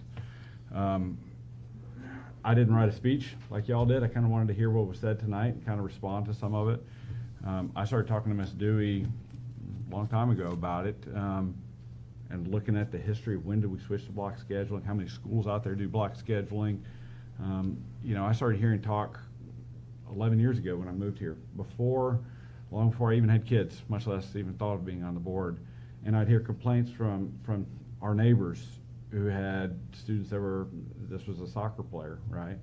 And they would talk about when they had to travel to Lake Hamilton or whatever for an away game on a Thursday, they would miss the majority of their classes on a Thursday, right? And if they were doing block schedule, that was 50%. They got them on Tuesday, they don't see them again till the following Tuesday. They don't see algebra or whatever it is till the following Tuesday. They have makeup work. It's hard on those students, right? One of the things was, hey, if you have it 7 periods a day and they travel on a Thursday to Lake Hamilton, well, they're missing 1/5 perhaps of that class. And they're not missing 50% of it. They see it more often. There's a lot of data out there that says, shorter periods of instruction more often are better than large periods of instruction, right? Comparing 7-period days by block, as Mr. Engel said, hey, there's a lot of variables there. It's hard to compare. Yes, I agree. There's too many variables to put the two right together. And hey, look at test scores. Everyone does things differently. Some of the data, it says shorter periods of instruction more often, students retain it better. My experience as a flight instructor, 5 separate 1-hour flights, you're going to get a lot more productivity than 1 5-hour flight, right? And that's taking it to an extreme. We don't do a 1 5-hour class here, but do that. Say we had 5 hours of algebra in one day, attention spans get shorter, right? So having time to sleep on it, prepare for the next flight, shorter periods of instruction, there's some validity to that. So this was about, let's explore the option. Let's ask the question.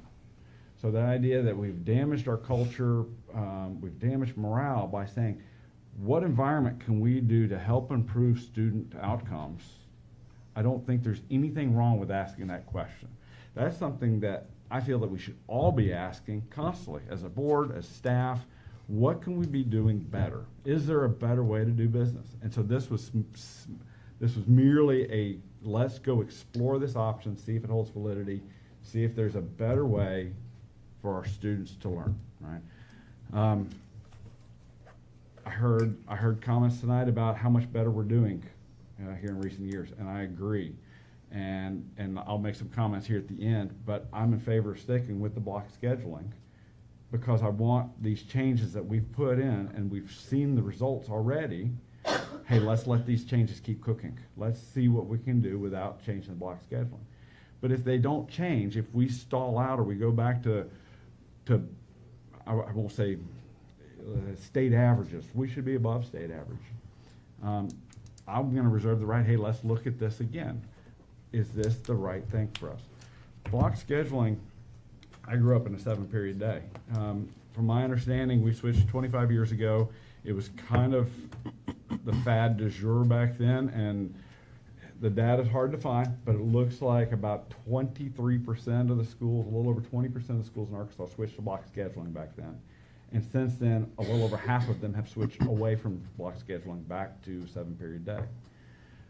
So most of the arguments that I've heard for not switching from block scheduling, I simply ask, well, how is everyone else out there doing it? Right? Oh, we can't do a white coat program. Well, how's Cotter doing it? Well, I'm not going to have time for my IEP and 504 lessons and this, that. Well, how are the other 90% of the Arkansas public schools doing this and getting these results? So just because we've always done it this way doesn't mean there's not another way, and the sky's going to fall if we were to make a change. I can't get this done. We're going to have failing students. I reject that notion because there's 90% of the other schools out there are doing it, and they are successful, some of them. So saying if we do this, oh my gosh, the sky's going to fall is not necessarily true either. Okay. Okay, I've talked enough for a second here. I'll let somebody else. Well, I want to come back because there's one argument that no one's made. No one's made this, and I really can't believe in today's world no one has made it. I've heard talk about the college credits, concurrent credit, this aligns, and it does, and I think that is perfect. There is an issue that is not going to go away. It's only going to grow, called AI. And if I've heard one teacher say it, I bet I've heard 50 teachers. Well, students are going to cheat with AI, and you know what? Yes, they are. Just like students have cheated with pencil and paper and everything else. What I will say about block scheduling is it poses us for the perfect place to have a teacher review, have a teacher teach a new concept. Students can practice. Students can then be split into small groups, challenge each other. I mean, I kind of wrote, how would I structure a class? I mean, I taught for a short time, but how would I structure a class? And I sometimes taught 3 subjects in the same class period. So there's things out there that happen that you think, how does a teacher do it? A teacher will always rally. But you have time to do interesting things like break students into small group. It's not sitting and lecturing. And it's not students starting to work on their homework. I have been the one that has consistently told Ms. Dewey, I want block scheduling, but I want professional development to be had every year, and every teacher involved with block scheduling has to either be presenting or has to be attending a training on block scheduling. That's not unrealistic. It's always good to have refresher courses. It's always good. That's what happened. They trained. Rutger got trained, I'm pretty sure. Wham, maybe. I mean, we have very few people that's been trained for 90 minutes. And I think that needs to be, that's just energizing. And honestly, with AI, I think block scheduling poses us to have a handle on that. You can have students write in class. You can have students discuss in class. They can do the critical thinking. Are they going to have some homework? Yes, they are. But how many have you said students are going to take homework at home and they're going to run it through AI? And that's your honor students, just like it's your students that are struggling to get up there. I know that. I raised 3 honor students. They are not above sometimes trying to do something. So I cannot vote against block scheduling. The professional time, teachers help us. How do we give you that time to do the work, which I get it, oh my gosh, it's a lot. How do we do that and maintain our budget? How do y'all come up, help us come up with ideas. How do we maintain the budget and give a raise to our teachers that have been here for 30 years, or give a bonus? How do we do that? How do we give step increases? Every district doesn't do that. Some schools are stalling at that 50,000, but Mountain Home has said, well, no, we're going to keep on going up. How do we do that? We want to honor each individual teacher. We want to give you time to prepare, but we do have to make ends meet. So help us. Rather than think it's a threat, help us figure this out. Do we do without some classes so that we're, Ms. Dewey, I've heard you put it, and I thought it was very descriptive. We're very wide with our class offerings, and some of our classes aren't full. We're very wide. Do we need to narrow our class load and fill our classes? But I did hear a comment today about the number of students. Not all of y'all have 30 students in every class. And so we've got to be honest about that too. Help us figure out how to make our budget work and give y'all what you need. Something that bothered me is so many of them was more concerned with their planning time. Like they had to have the whole 90 minutes. I don't, how does, and it's hard to compare elementary and Pinkston and all. It is. But they can do that. They can have a shorter period for planning. See, that wasn't a policy that we had. It was just given to them. 90-minute planning. You know, that's something I wrote down, and I was a little, dare I say, disappointed. I wanted to hear more about why keeping block scheduling was best for students and student achievement, and I heard a lot about planning and how it's going to affect the teachers by affecting their planning time, where to me it's, hey, it's student achievement. What are we doing to improve student scores and student achievement? And I understand those two are related, but I heard a lot more of specifically, hey, this is how it's going to affect me, not this is why we need to keep this to keep our student improvement better. Mr. Blasdale gave the best example about, hey, when we went to block scheduling and flipping, that senior year he was able to go do an internship, which allowed him, so that was like, those were the kind of examples I was really hoping to hear today, is by keeping block scheduling, this is what it's doing for our students better than, hey, it's affecting my planning time. Just to piggyback a little bit on what you were saying. Can I answer that real quick? Yes, sir, of course. And the reason why, because we met, but the rationale is keeping block schedule, but eliminating some planning time. That's why the focus was on planning time. Okay. But the thing is, the recommendation was keep the block. Keep the block And that's why we did that. and modify. Okay. Reduce and modify. It can be reduced, still having, you can modify planning. You may have planning every day, but 2 of the days you may be helping another teacher for 45 minutes of a 90-minute block. Okay. I also heard the question of why. We haven't heard the answer as to why. I had written down here, hey, this is not a fiscal issue for me. It has zero to do about saving money in our budget. Hey, we can save money here. That's not why I've ever started asking the question, was to save money. It was, for me, it was, what are we doing differently to expect a different result, right? If we keep doing the same thing, how do we expect to have a different result? And when we're at state averages, and I think y'all are as good as any teaching corps cadre in this state, why are we at state averages? Okay, what can we do differently? What should we be doing differently so that we achieve a different outcome? Because if we keep doing the same thing, we're going to keep getting the same outcomes. So that's where this conversation started, at least for me. So maybe to answer the why, what can we do differently? We have recently started doing things differently. There was somebody mentioned Fast Friday. Hey, we implemented Fast Friday 2 years ago. Is there a correlation, is there causation that suddenly our scores are starting to go up? Is it because Fast Friday or not? I don't know that answer, but Fast Friday, we talked about that, is, hey, they're going to see each topic again one more time during the week. So if they're gone on Thursday on a trip or a sports trip or whatever, they will at least see algebra again before the next week. So that's the why, that I don't think, well, I heard, hey, I haven't heard the why.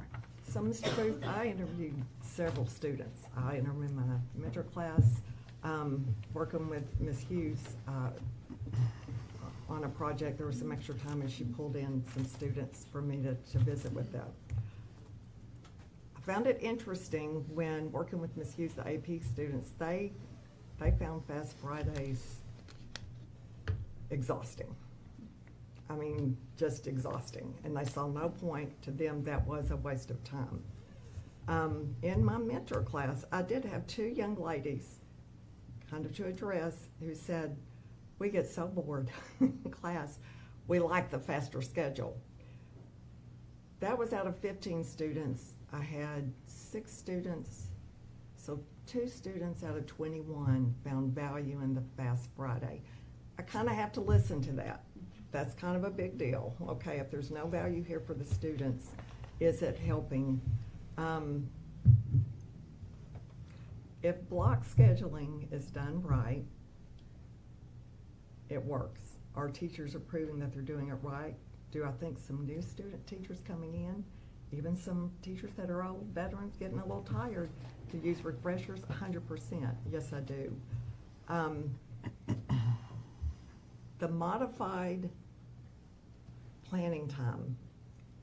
I mean, I saw examples of a couple of different. I don't know that that's even been explained to faculty. I would agree with that. And I don't know that I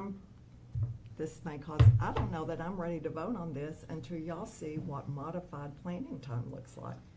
What I would like to do is have an opportunity to meet with the scheduling committee and look at some options. And I don't remember which board member just said, somebody just said, help us find ways. Teachers are smart. That's it. I know y'all can figure this out. That's it. And I talked to a junior high Yes. teacher today, this morning, and she said, get those strategic people together. Yes. And look at this. And I thought, there you go. That's if we continued with block scheduling. First, I want to speak up, and as a retired teacher, I've been there. A lot of these were my colleagues for such a long time in this district. So I am focused on student academic achievement. I look at data.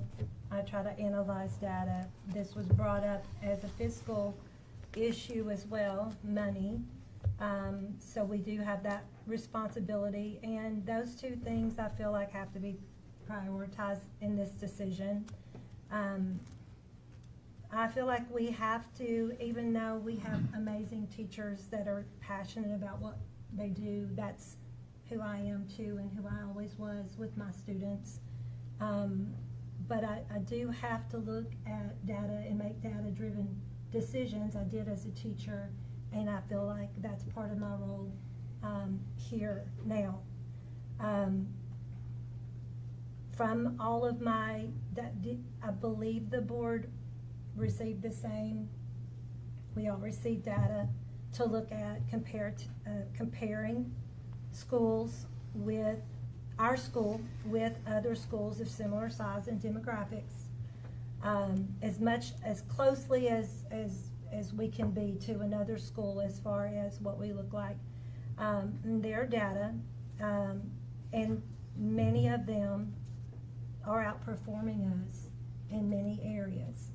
Yes, we have made improvement, and I don't want to take away from that, but I was trying to look at what do they have in common? Like, what does the research say? I noticed and reached out and got information. Most of these schools were on a traditional schedule. And then I researched, can schedules contribute to achievement? And I did find data or research several pieces that did talk about that. And Tyler, I know you went to Flippin, but they left the block and went back to traditional. This year or last year? And I do want to make that point. Do you know why? No. Okay. There's a push. Can I stop? Yes. Okay. There was a push. My mom retired from there for 40 years. Just this year's the first year out. There was a push for that mainly because flipping is countering between 2A and 3A back and forth. The numbers are so low. They actually had openings that were not filled, from my understanding. And they, with a small school, the numbers are not there. They had issues with sports, and it is an ongoing battle there, if you ask. It is an ongoing, there are some morale differences. There are a lot of teachers that are liking the 7-period day in that small school district. They already have classes that are significantly lower. I have several friends that teach there. They actually have classes that are in the 12 single-digit classes, actually. They just do not have the numbers we have. They actually do not use Mount Home, ASUMH. They actually bus kids to NAC. So it is a completely different scenario. And I'm not saying there isn't some perks. I think everyone in this room would say there's some perks. But I think if you look deeper into that, it is uncomparable to where we are today. And I do know that there was a lot of push for that internship when that happened. When I graduated in 2013, it was used heavily for a while. And I do think that the benefits are just what the reason why it does not outweigh. I think you would need to look deeper before we can make that comparison. Thank you. And thank you.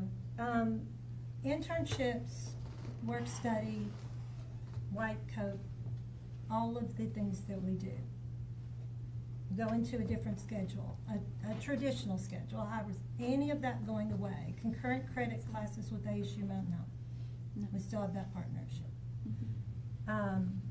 So I know some of the students had brought that up, and there is no way we would do away with vital partnerships with ASU Mountain Home, white coat ceremony, or white coat program.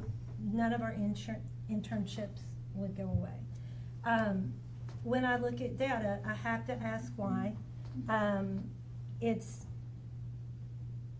telling to me, and the research that supports that, and we talked, Ms. Dewey, about co-taught and inclusion students actually having more sectional availability with co-taught teachers, and expanding that model.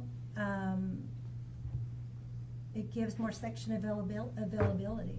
The absences for a missed time is 1 class period worth. When we miss on the block, it's 2 class periods of instruction. That's a concern. We have to look at what the data and research says, and I do not believe and will not believe that Harrison or Cabot or Greenbrier or Greenwood or other schools that are the data that is reflected on our data sheet, that they have more capable teachers or more capable students than us. So we have to consider what's going on. And Mr. Engel, I did reach out and talk to a couple of the assistant superintendents to ask about those variables, because you had mentioned that to me in our meeting.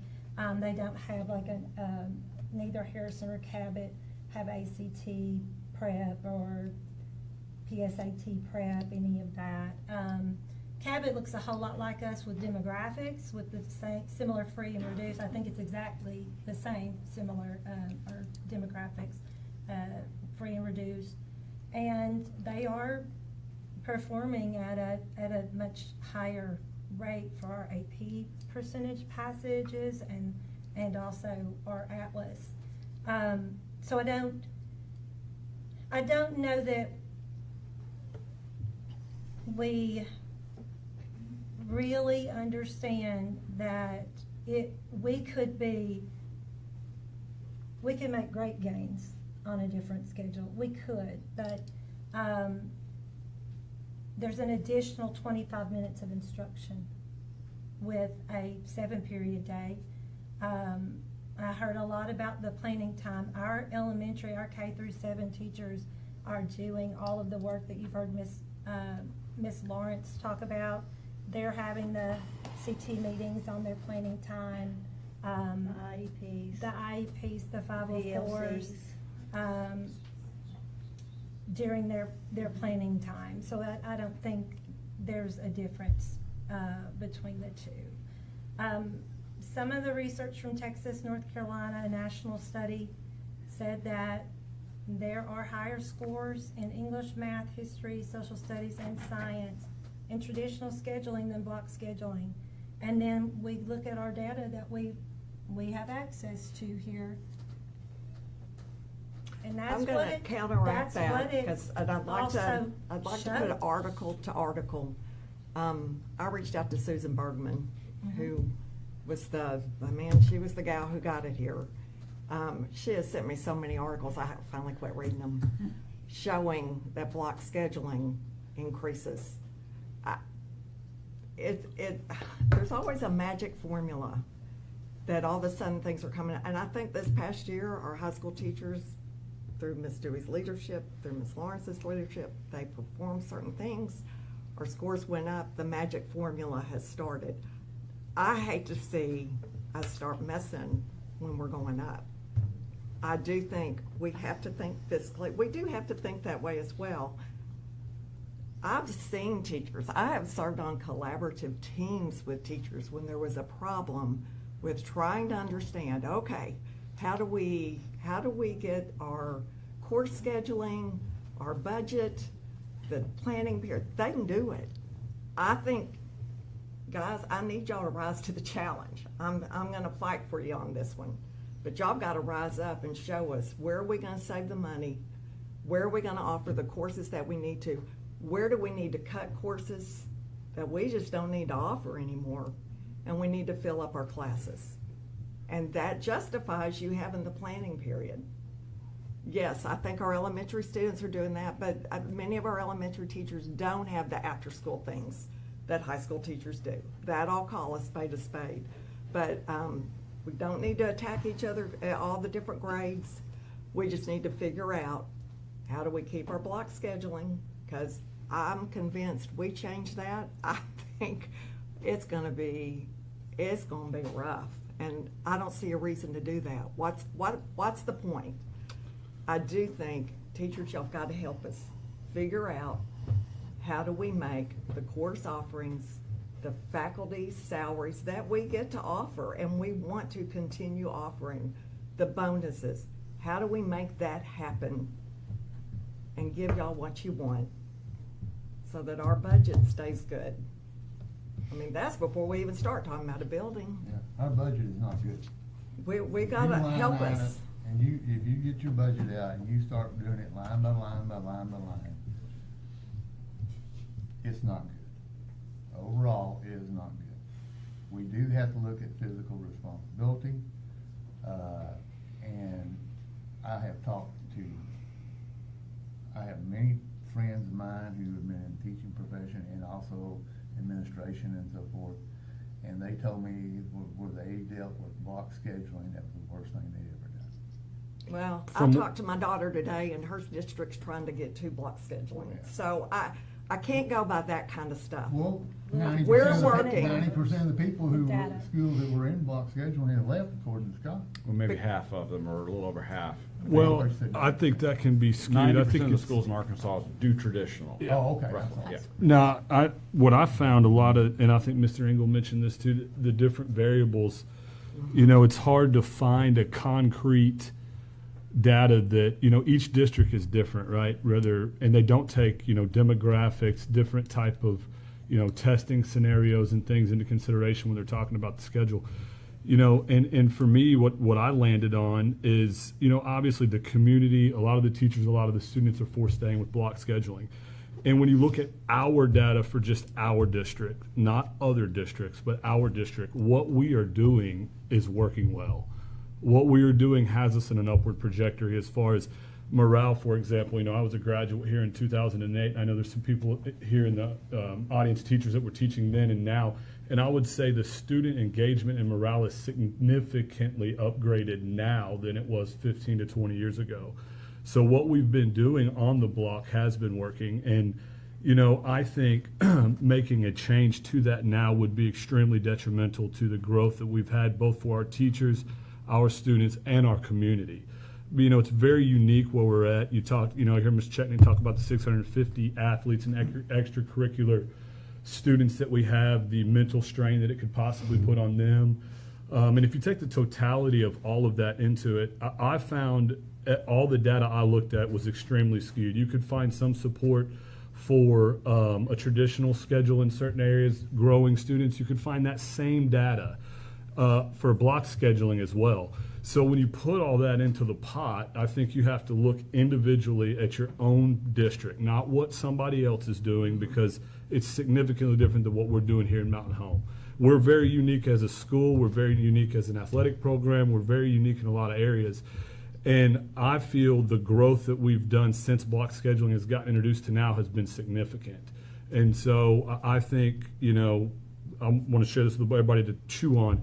Making a change would crush the morale of our students, our teachers, and our community. And now we're going to have this discussion again. It's not over when you look at the possibility of a new school, the 9th grade coming up. There will be different opportunities for us to have this conversation with how the schedule may benefit that as our district change. But currently, until that happens, I think rushing to a decision here with the lack of clarity that we have on a lot of it to the community members and teachers would take us 2 steps back to the 3 steps we've currently gained up to this point. So not saying that it goes away, because again, there are some perks that can be done if the information is shared properly or we have the proper planning in place prior to making a change. But until we do that, I think we keep, you know, our same model going. And also a lot of the teachers and students that spoke, you know, appreciate y'all's insight. That's what we are looking for when we are making those decisions, or hearing from the people that are doing it. But for me, you know, after looking at it, I think it would crush a lot of the progress we've made as a district currently. And, you know, time can be your best friend. So we have an opportunity of time to study this, focus on this, and get the proper information out before we make what feels like a rush decision. But again, that's what I wanted to say, and I did want to extend my appreciation to all the educators and students that spoke here. It's been our biggest turnout. We really appreciate that. That's the feedback that we need to chew on, and when big decisions like this are at the forefront. So we appreciate that, guys. Yeah, thank you. Referring back to the financial piece, spoke with Ms. Dewey. I asked her to analyze the student ratios, the staffing, and all that. We came up, or she's indicated there were about 20 teachers that could add approximately 100 additional sections. 20 teacher on a block schedule.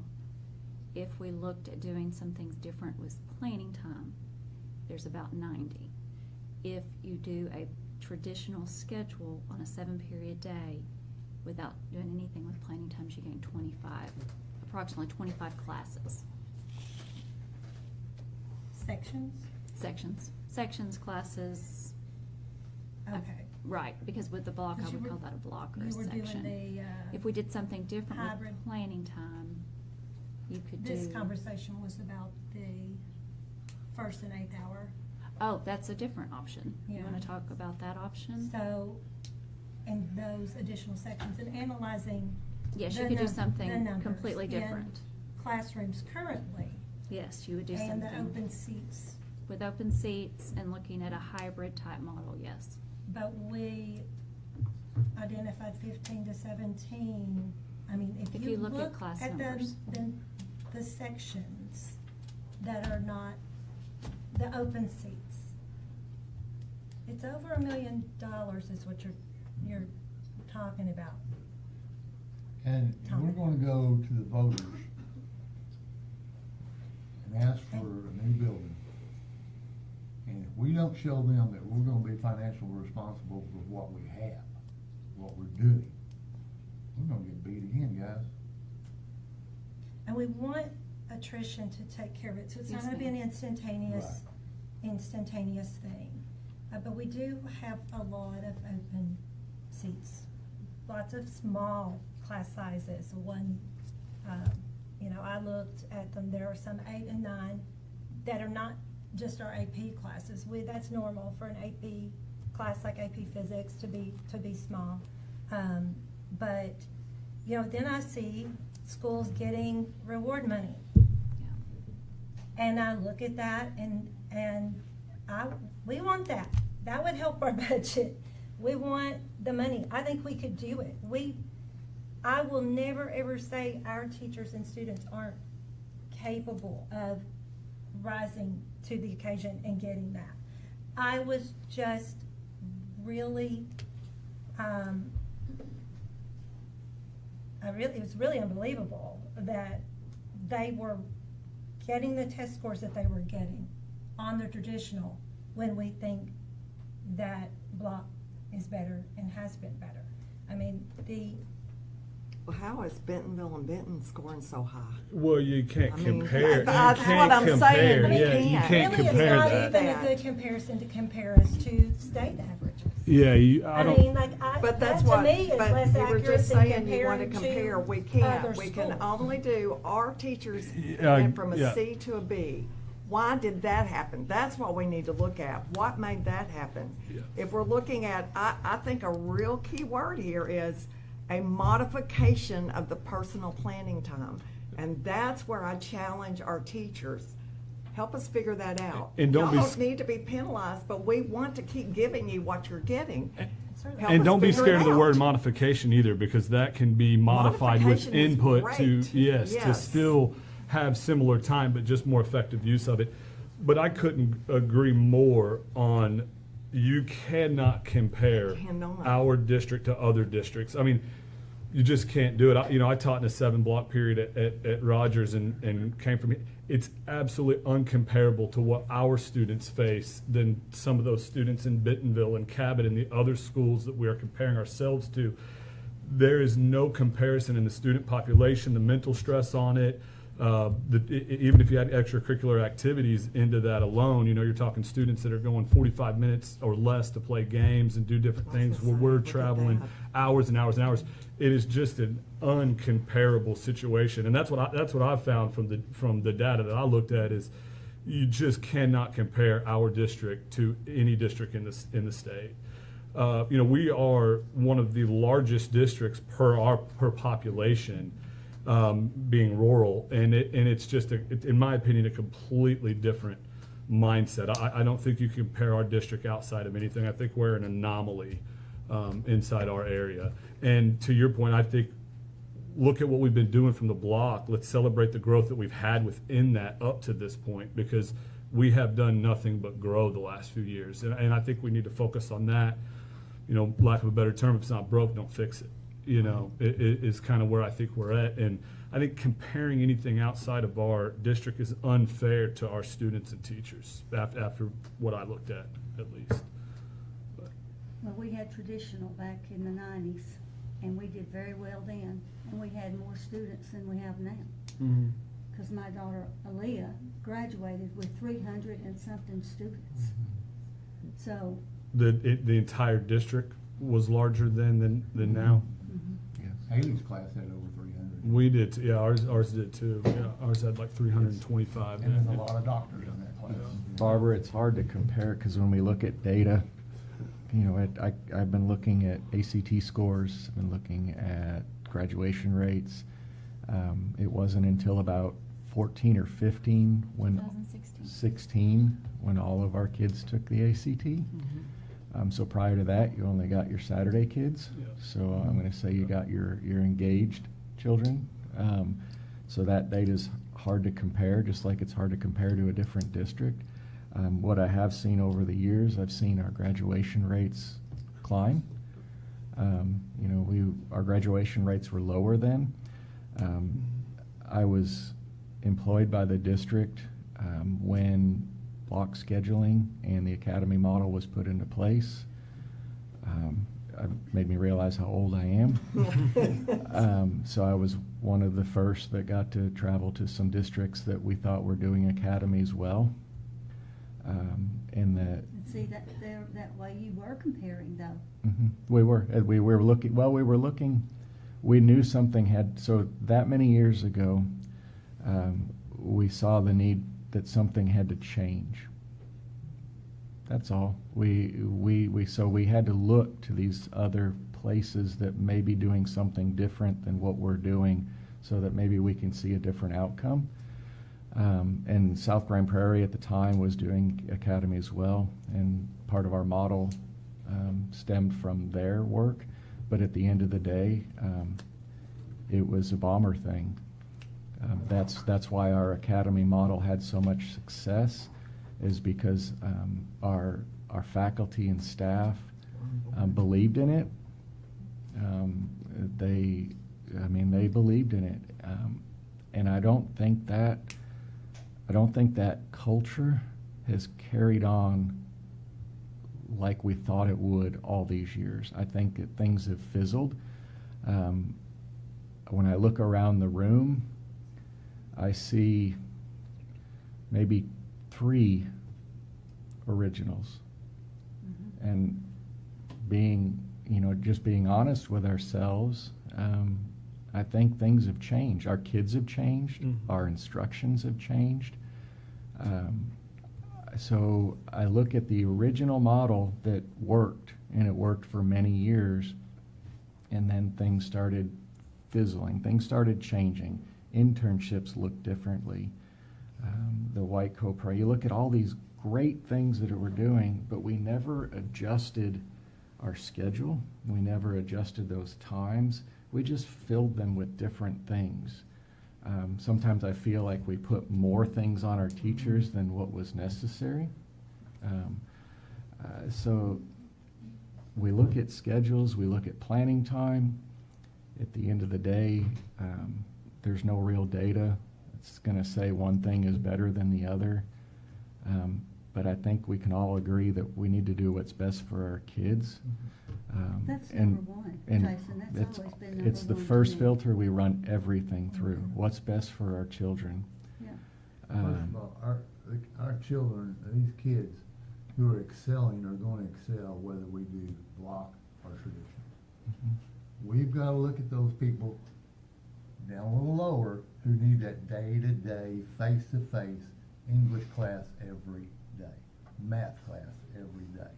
Because if they have it on Monday and then they're sick on Wednesday, they don't see it again until Monday.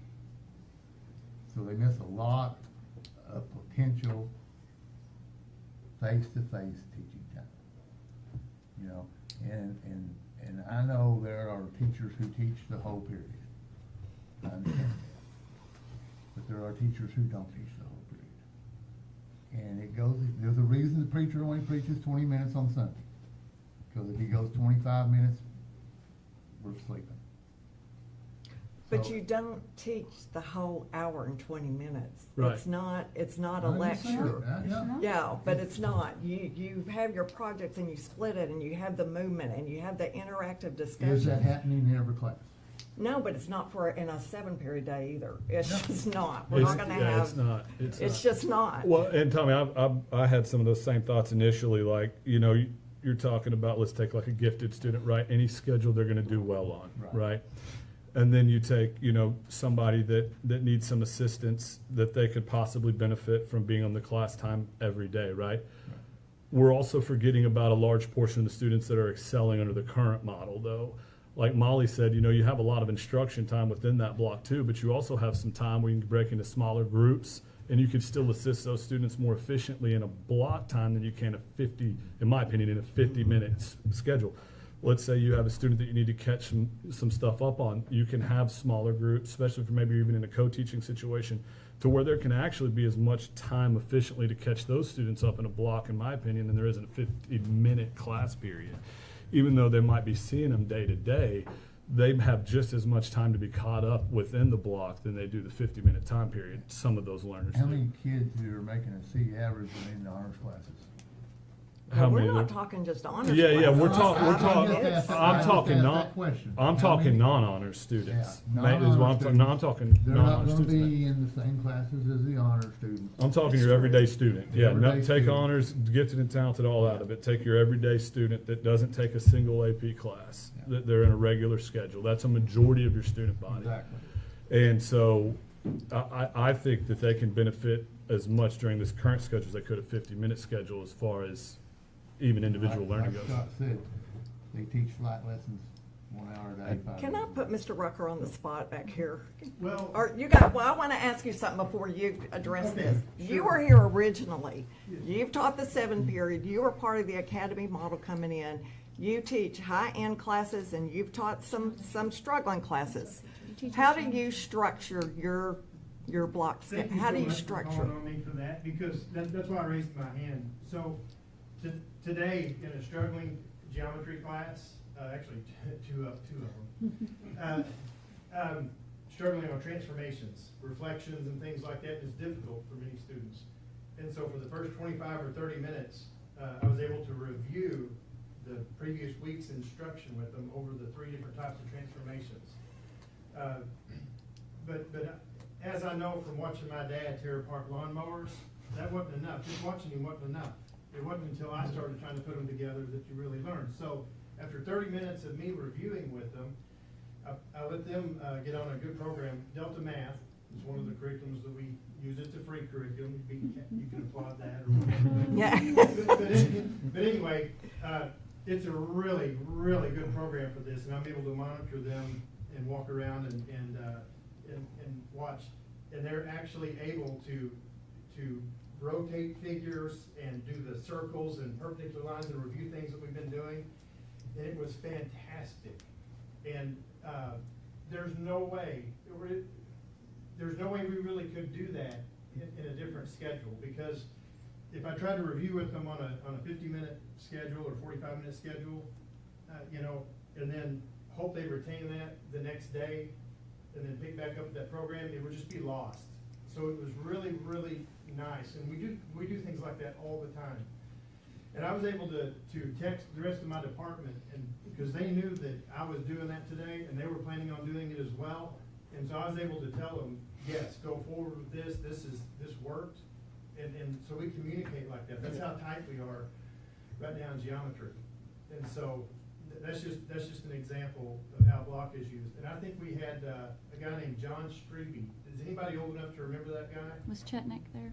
Yeah, and wasn't that for the block scheduling? Isn't that why he came? And I'm just mentioning his name as an example. I don't even know if he's still around anymore, but he was the best we'd ever had for a workshop on that back in the 2005, 6, 7, 8, something like that, and teaching on the block and things like that. And would be some effective trainings with that we could do. But I'm a big believer in that and in the block, and that it can be done right. And I appreciate someone saying that a teacher that's ineffective on the block may very well also be ineffective in the 50-minute period as well. And I appreciate the time for that. And my friend Mr. Engel has had his hand up way longer than I did. He would like to say something, if he's allowed. Go ahead, Madison. I'd really like to say 2 things. One, my beautiful wife, whom I love with all my heart, is an elementary teacher.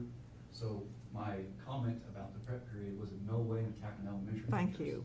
It's a very different thing. I'm not going to go be an elementary teacher. The grass isn't greener. So that was never my intent. It was strictly a minute for minute. Do you want to say that into the microphone just to help you out? Just to help you out at home later? She's probably asleep. Okay. She's exhausted every day of her life. The second thing I'd like to say is I'd like to share how my last 2 prep periods have been used, if that'd be okay. Yeah. On Wednesday, my prep period started at 1:40.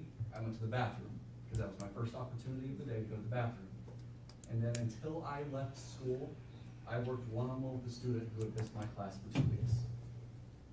Today, I helped a student fill out their scholarship application while I was writing 2 letters of recommendations for different students.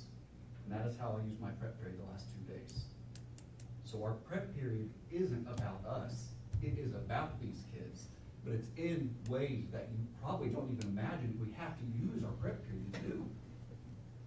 I have a stack of tests this big, which are all open response because, gosh, I want some VOK questions 3 and 4. I don't want to just dump out multiple choice where the kids are mindless little robots. That takes time to do. It takes time to grade. And none of that got done this week because there were more pressing issues with students in my room. So please don't think this is about us. This is literally the opposite of that. It is about these kids. And that's really all I'm going to say. I think if you've been in the classroom before, Mr. Engel, I think a lot of people would understand that. Appreciate you saying that. But yeah, you guys don't do this profession for yourself. Yeah, you do not do it for yourself. And I think if you've ever been in the classroom, you understand that. And we appreciate what you guys do because, we know you're not doing it for the money. We know you're not doing it for yourself. You'd be doing something different if that was the case. So we fully understand that you guys are here for the students, and we very much appreciate that. Thank you for saying that. Something I would like to see is how much, because we cut back on computer time in the classrooms. I would like to know how much they are off. How much? How much they are on the computer. High school? Mm-hmm. And maybe junior high, because they both are block scheduling. So we can pull that data usage from last month that Ms. Camp shared. And I mean, it's going to be more than elementary, but they're also, like, the program that Mr. Rucker was referring to is Delta Math. That's online, right? Can I make a suggestion? Hold on. Oh, I'm sorry, yeah, go ahead, no. Yeah, Mr. President, just a point of order. We are using Robert's Rules of Order. Mr. Bush has a motion on the table to approve the superintendent's recommendation. And I appreciate all the comments, but the time for those comments you called for before Mr. Booth's motion.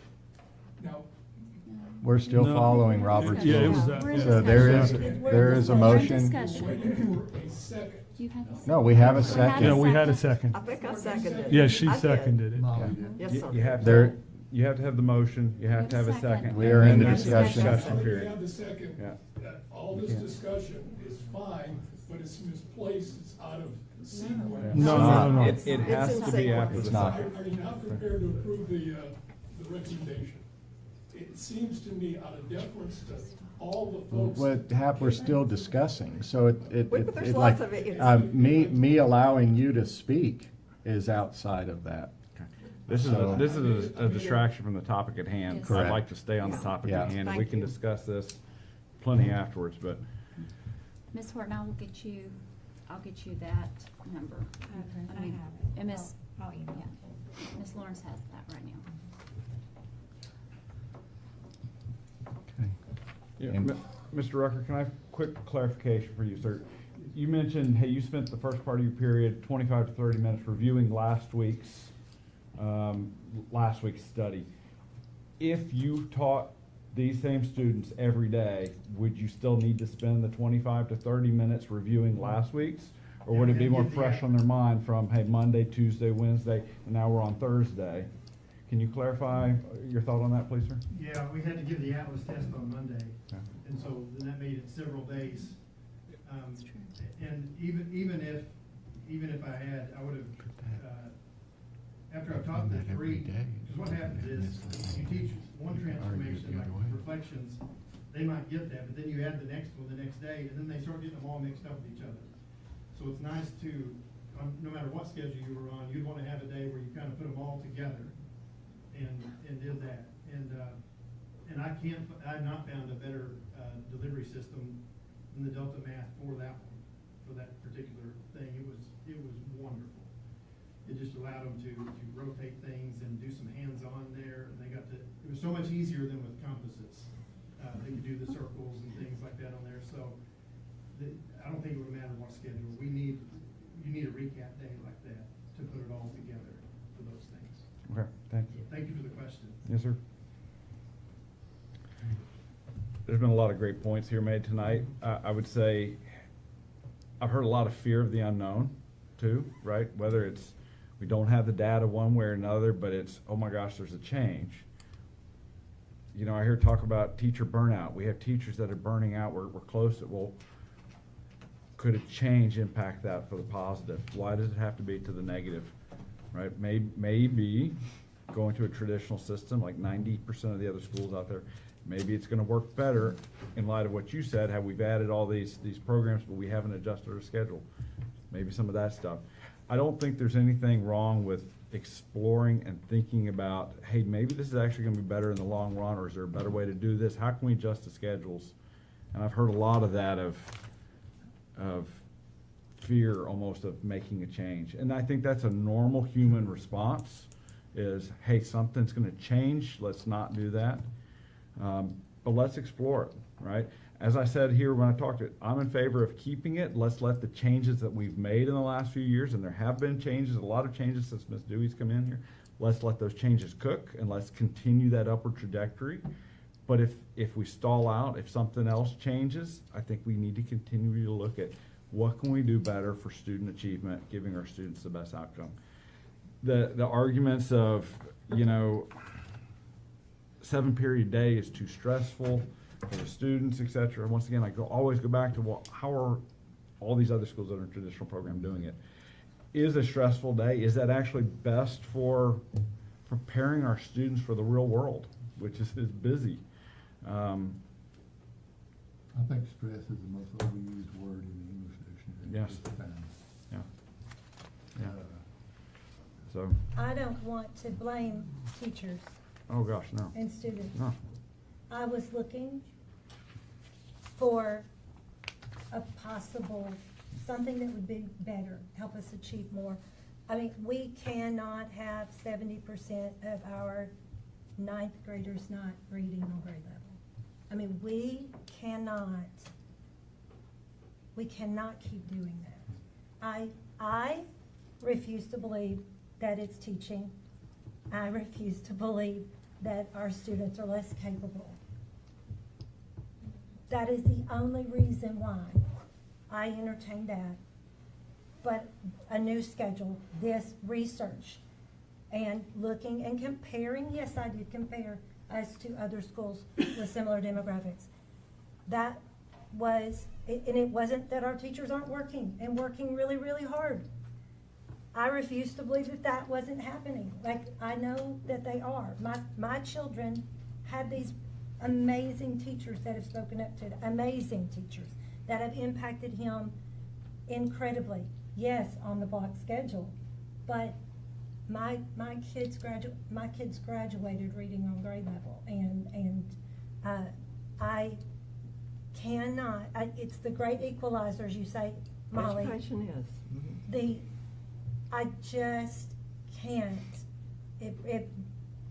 We've got to. I know we've shown some growth, but that's the only reason why I went this way, because I wanted to know what other districts that were similar to us, what was different. I refuse to say it's teachers. I'm looking at how we spend our time teaching, what that time looks like. And then I went to all of the research that I could find, and it supported spreading it out across 5 days. I understand where the teachers are, and Ms. Lawrence, I would never question teachers' department heads' expertise, but I also am an educator as well, and I would never want people to think it was me, and I don't think it's you. I don't think it's you. Do we have teachers that could make some improvements personally? Probably. That's in every school district, but like, I couldn't wrap my mind around why our scores look like this, although they are improving compared to other schools that look like us. We're special. I don't know that we're unique and different in our students and what our students We go are through. unique when you ride a bus 4 hours Yeah. to West Memphis, play a game. Come back at 3 in the morning. Come back, and the next day you gotta go into class. We're very unique. My daughters showed up at Dale Leonard's locker room at 6:30 a.m. in the morning every single day. The seniors would drive and pick up the sophomores. They did not get home till 6:30 at night. I feel like Brad kind of participated in some of this. So we are unique. We are very unique. We're the only on that. district in the state of Arkansas Very. that has that travel schedule. It is by far. unbelievable. And you know what? In 1973, we drove to Springdale, Silent Springs. Our closest home game was closest conference game was Valley Springs and Harrison. The rest of them was Huntsville, Subiaco, Rogers, all that. So, I would have to Now, not compare to the date you on that, Tommy, that's academic- 50 years Tommy, ago. did they help though. us? but the roads were worse, but we still made the trips and we still got home and we went to school the next day. Right. And we There- maintained our grades, otherwise you wouldn't have played basketball. Yeah, which was the same, from what Molly's saying, still currently have to do the same thing. Yeah. But, But our students still have to grow. Yeah. which they have No been, growth model. which they have been, right? But you can't So- take them out of class on Tuesday at noon and not go back to that class till the next week. No, they go back on They go back on Thursday. They don't miss the entire week. Yeah, they only miss a day. They'll only miss a single day. I really think we're missing the Right, they only miss greatest a day. key, and I'm watching it, and I'm really excited, because I haven't seen this. And I've said this to Ms. Dewey.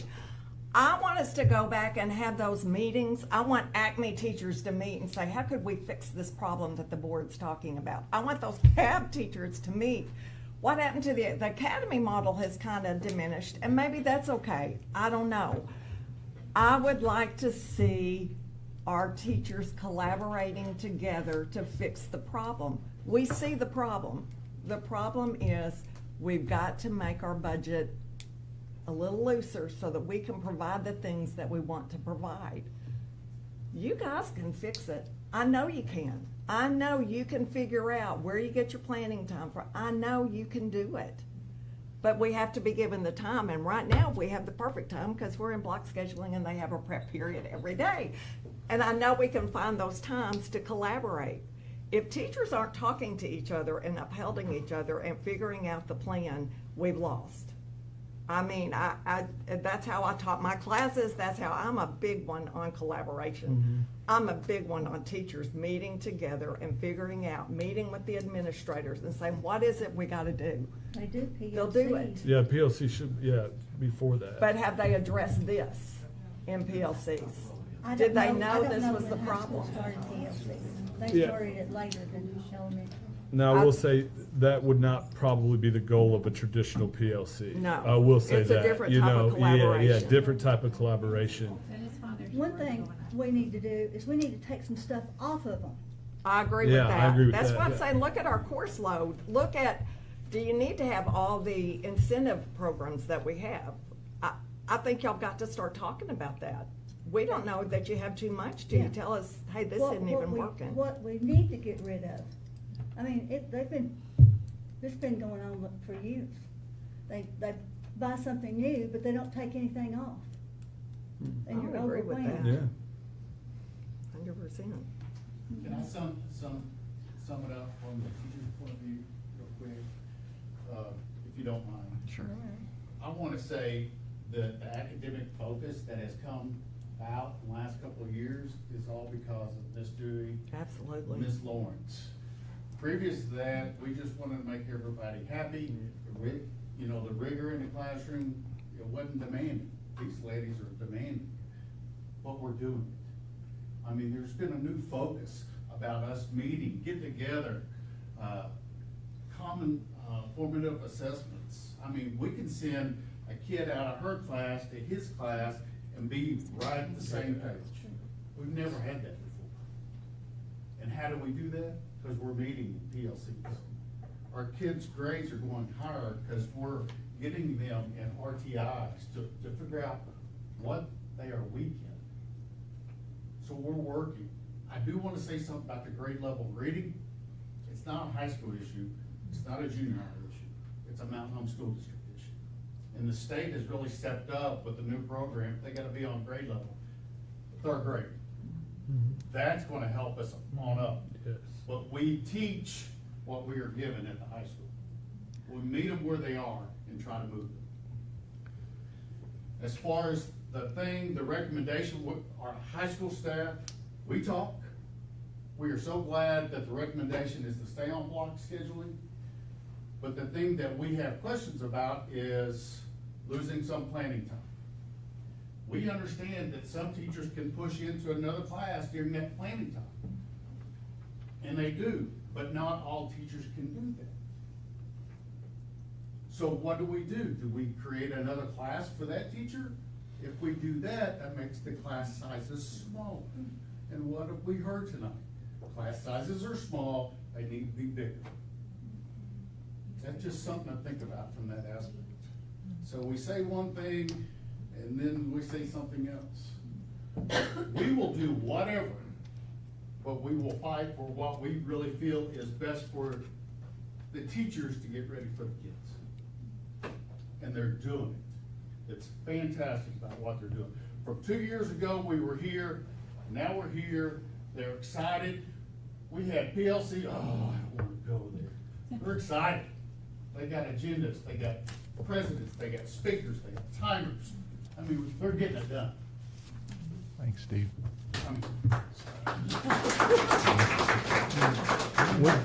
Ms. Dewey, when did we introduce PLCs? We started CT years ago.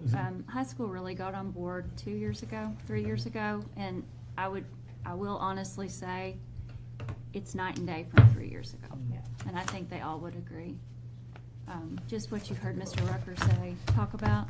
That's how it should look, yeah. That's exactly how it should look. Okay, so, we have a motion, we have a recommendation, we have a motion, we have a second. Do we want to amend the main motion?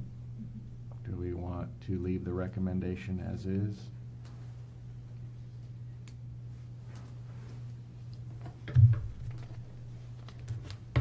I'm gonna ask this question before I vote. I have to make sure I understand. Effective use of block scheduling. I think professional development should be required for block scheduling every year. If you're already good at it, then you help do the professional development. You become a leader in it. I mean, you know, don't you get two hours if you're a leader and 1 hour for, so that's an easy thing. I feel very uncomfortable with just modification, reduction of personal planning time because we don't know, I don't feel like we know what that is. Yeah, I would agree. Modification, what does that mean? And I think if my day was being modified and I didn't know what it was, that creates tremendous anxiety.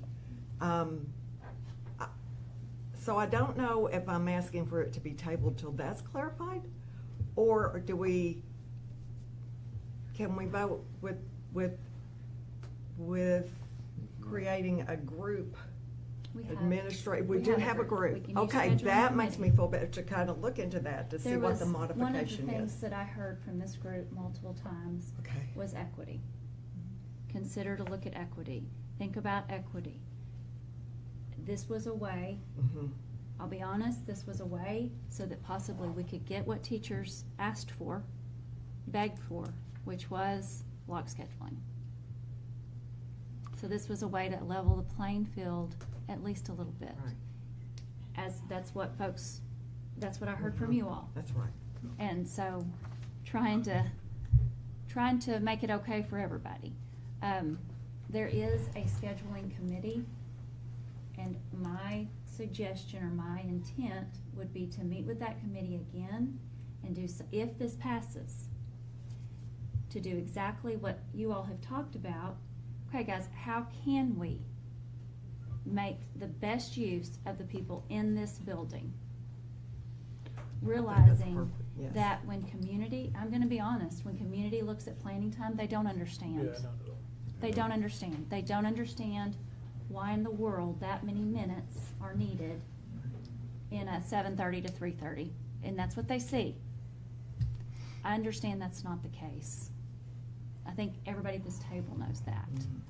But what can we do to ensure that we are using every single, you saw 80% of our budget is humans, right? And we want it to be. That's where it should be.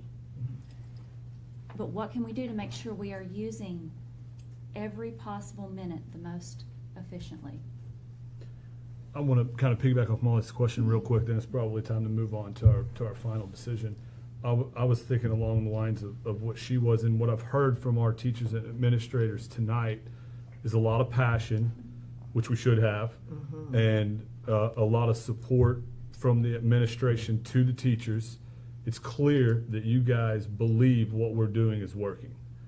And I think anytime you have something with that much belief, that you should stick with it. And so based on what we've seen tonight, I guess my question or statement would be, if we could amend it to keeping the current schedule model as it is and has been, with the option of exploring the plan time, right? Is that what That's what to I'd clarify like to it? do. It doesn't say it's a slash, because it says modification. But to clarify, we're voting on keeping the current schedule Yes. and then allowing the discussion on how the modification of plan time would look, correct? If you want to It change. does say modification slash reduction, because we may have to reduce. We have to look at every possible option. Yeah, which I agree with that. Yeah. And what I was told was block schedule, whatever we gotta do, block schedule. Now we're hearing no. What do you do with that? Yeah. Real quick. Yeah. Question, if you're okay. Yeah. The way this is worded, just so I'm clear, if you say yes, does that mean there has to be, because the way this worded, it looks like It's a if you say modification. yes on this, there Yes. has to be a modification reduction. Mhm. If we vote no contest or no on this, that would indicate, now we can look into maybe modifying this in the future. Because if you vote yes, the way this is worded, We're going to to modify. me, it feels like it has to be modified It and does. it has to be reduced. That's how I read it. That's how I read it. I Yeah. just wanted to clarify. That's how I read it. Yeah. I think we would be on board to help with you guys. I love what Molly said. All of us in this room want to help because we know that's what you want. We would like a discussion before we get told it's going to happen, no matter what. We would love to be a part of that. Yeah. That's all I'm saying. Thank you. I agree with that. I think you would be a part of that on the amendment. For sure, I think that would be the goal of it, was to have you guys a part of that and have input on how that would look. Yeah. I almost feel like that's a tabling. I was gonna say, That's a tabling situation. to your question, you can table it. There's a motion and a second, but you can introduce a motion to table it until next month if you want to talk about this further or whatever. That's an option. Modification can be 5 minutes difference. Yeah, that, I think Modification I can don't, be I think a the change faculty's in got to things. know what's their schedule gonna look like. There's no way we can get there is no There's way right. in November, even in December, that we can tell teachers exactly what their schedule looks No, like. no, no, for no. next What year. I mean by that is, are they block or are they seven day? I'd like to, oh, shit up here amongst us, because this is hard. But What do you say? knowing that there is a committee that's looking, I just would like, faculty administration input. And for everyone listening, Ms. Dewey has put so much thought and so much time, and she's so for faculty. But she also has to look at the budget. I just want y'all to know, this is a hard place. This is a hard place. And this woman has done a yeoman's task. I'm very impressed with how she's trying to look at all options. So I want y'all to understand that. I do think we can vote knowing that there's a committee in place to look at this modification. I think we just say modification. I don't think we have to, I mean, it could be reduction, but it's not gonna be an increase, we know that. That's all we need is an A amendment. personal planning time. So we need an amendment to the main motion. So the amendment I would make would be the effective use of block And a modification of personal planning time. to ensure efficiency and So and take just take continuity of reduction programs. out of it currently. Yes. Not meaning that there wouldn't maybe be a reduction, That there but could be, there but still that's a could be a modification. reduction, because that could be a modification. I would second So- that amendment. Is that your motion? That is my motion. So you're making the motion That is to my amend motion. I the would- main motion, and we have a second. I would second that amendment So, to that motion. now Is there's there, discussion. and now we discuss the Okay. amendment. The only reason why I would say real quick that I support the taking the reduction off is not to say that there might not be a reduction, but it allows input, open input from everybody, and everybody being a part of the scheduling process as far as that goes. I just think the word reduction can throw people off. 'Cause to Ms. Negativity. Dewey's point, it can only be 5 minutes. That reduction would be nothing. And so reduction, maybe think 15, 20, 30 minutes. I don't think it would be near that much. So I think by taking it off and just using the word modification allows the discussion to be properly had. If we vote for it, it is as it is. If we vote against it, No, all you're doing right now I'm is talking- voting to take the word reduction out. So you've No, got I'm two talking- motions on the table. Okay, I'm talking about keeping block scheduling We're not there yet. okay. The amendment has to be voted on. And If we're then- gonna change the wording, then we have to go back to that motion If you're as gonna have amended. block schedule or and not. vote. So the first vote is just about that word Taking being out the word removed. reduction.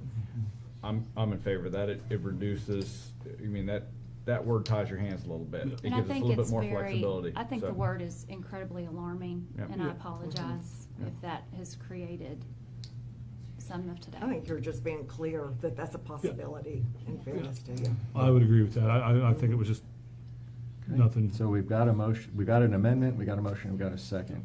Is there any more discussion on the amendment? To be clear, we're gonna be voting on the amendment. Not the. To remove the word reduction out of the recommendation. Okay. All those in favor? All those opposed? The amendment passes. So the motion on the table is the recommendation with the removal of reduction. I will make a motion to approve. already Oh, we already got the it. motion approved, so, Already amended okay. All those in favor? We're ready to vote? Wait, yet? what are we voting on one more time? So now we're voting on the actual schedule So I can- without the word Block reduction. scheduling. Keeping Okay. block And schedule. I You're will, voting on, may I read the recommendation you, again? That would be Ms. Dewey, great. would you read the recommendation? That would be I'm gonna great. read The amended the recommendation. amended recommendation that has already had a motion and a second in discussion. I recommend that the daily schedule for Mountain Home High School Career Academies remain as is, with professional development to ensure the continued effective use of the block, and a modification of personnel planning time to ensure efficiency and continuity of programming. Okay. Motion second. All those in favor? 4. All those opposed? Motion passes.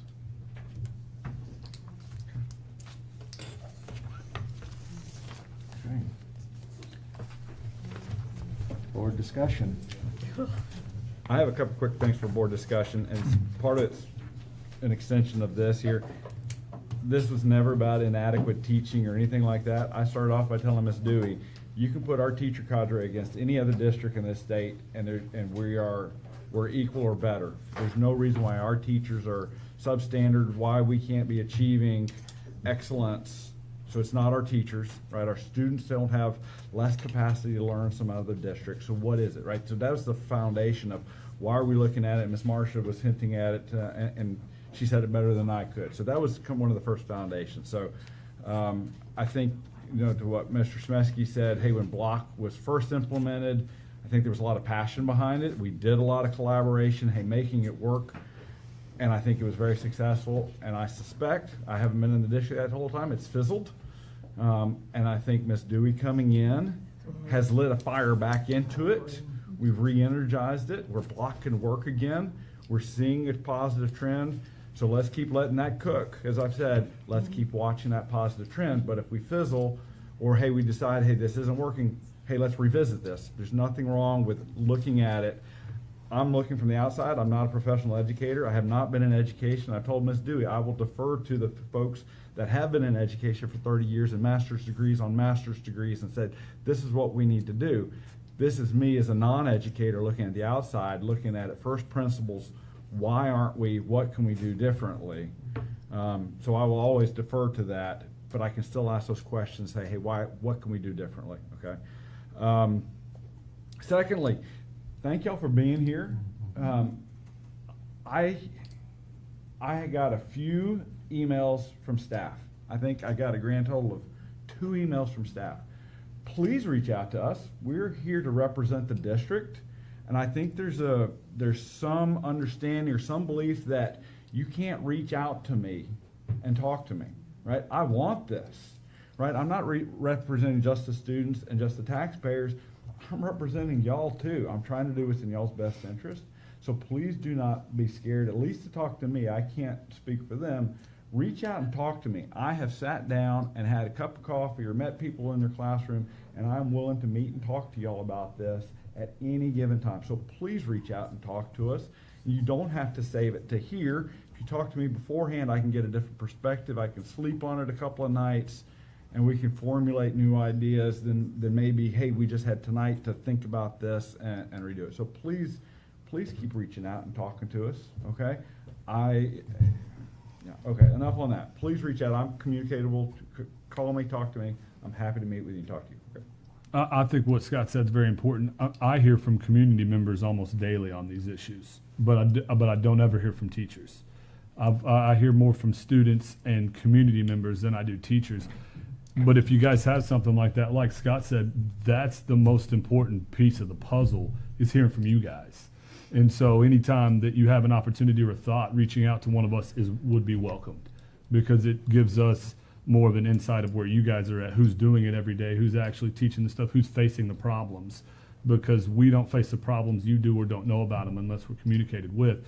So I would agree with that. Any opportunity you have to reach out to us is welcomed. I'm not speaking for the rest of the bill, but definitely for myself, because that does nothing but help give us information and stuff to chew on hearing from you guys. Okay, I have a different issue.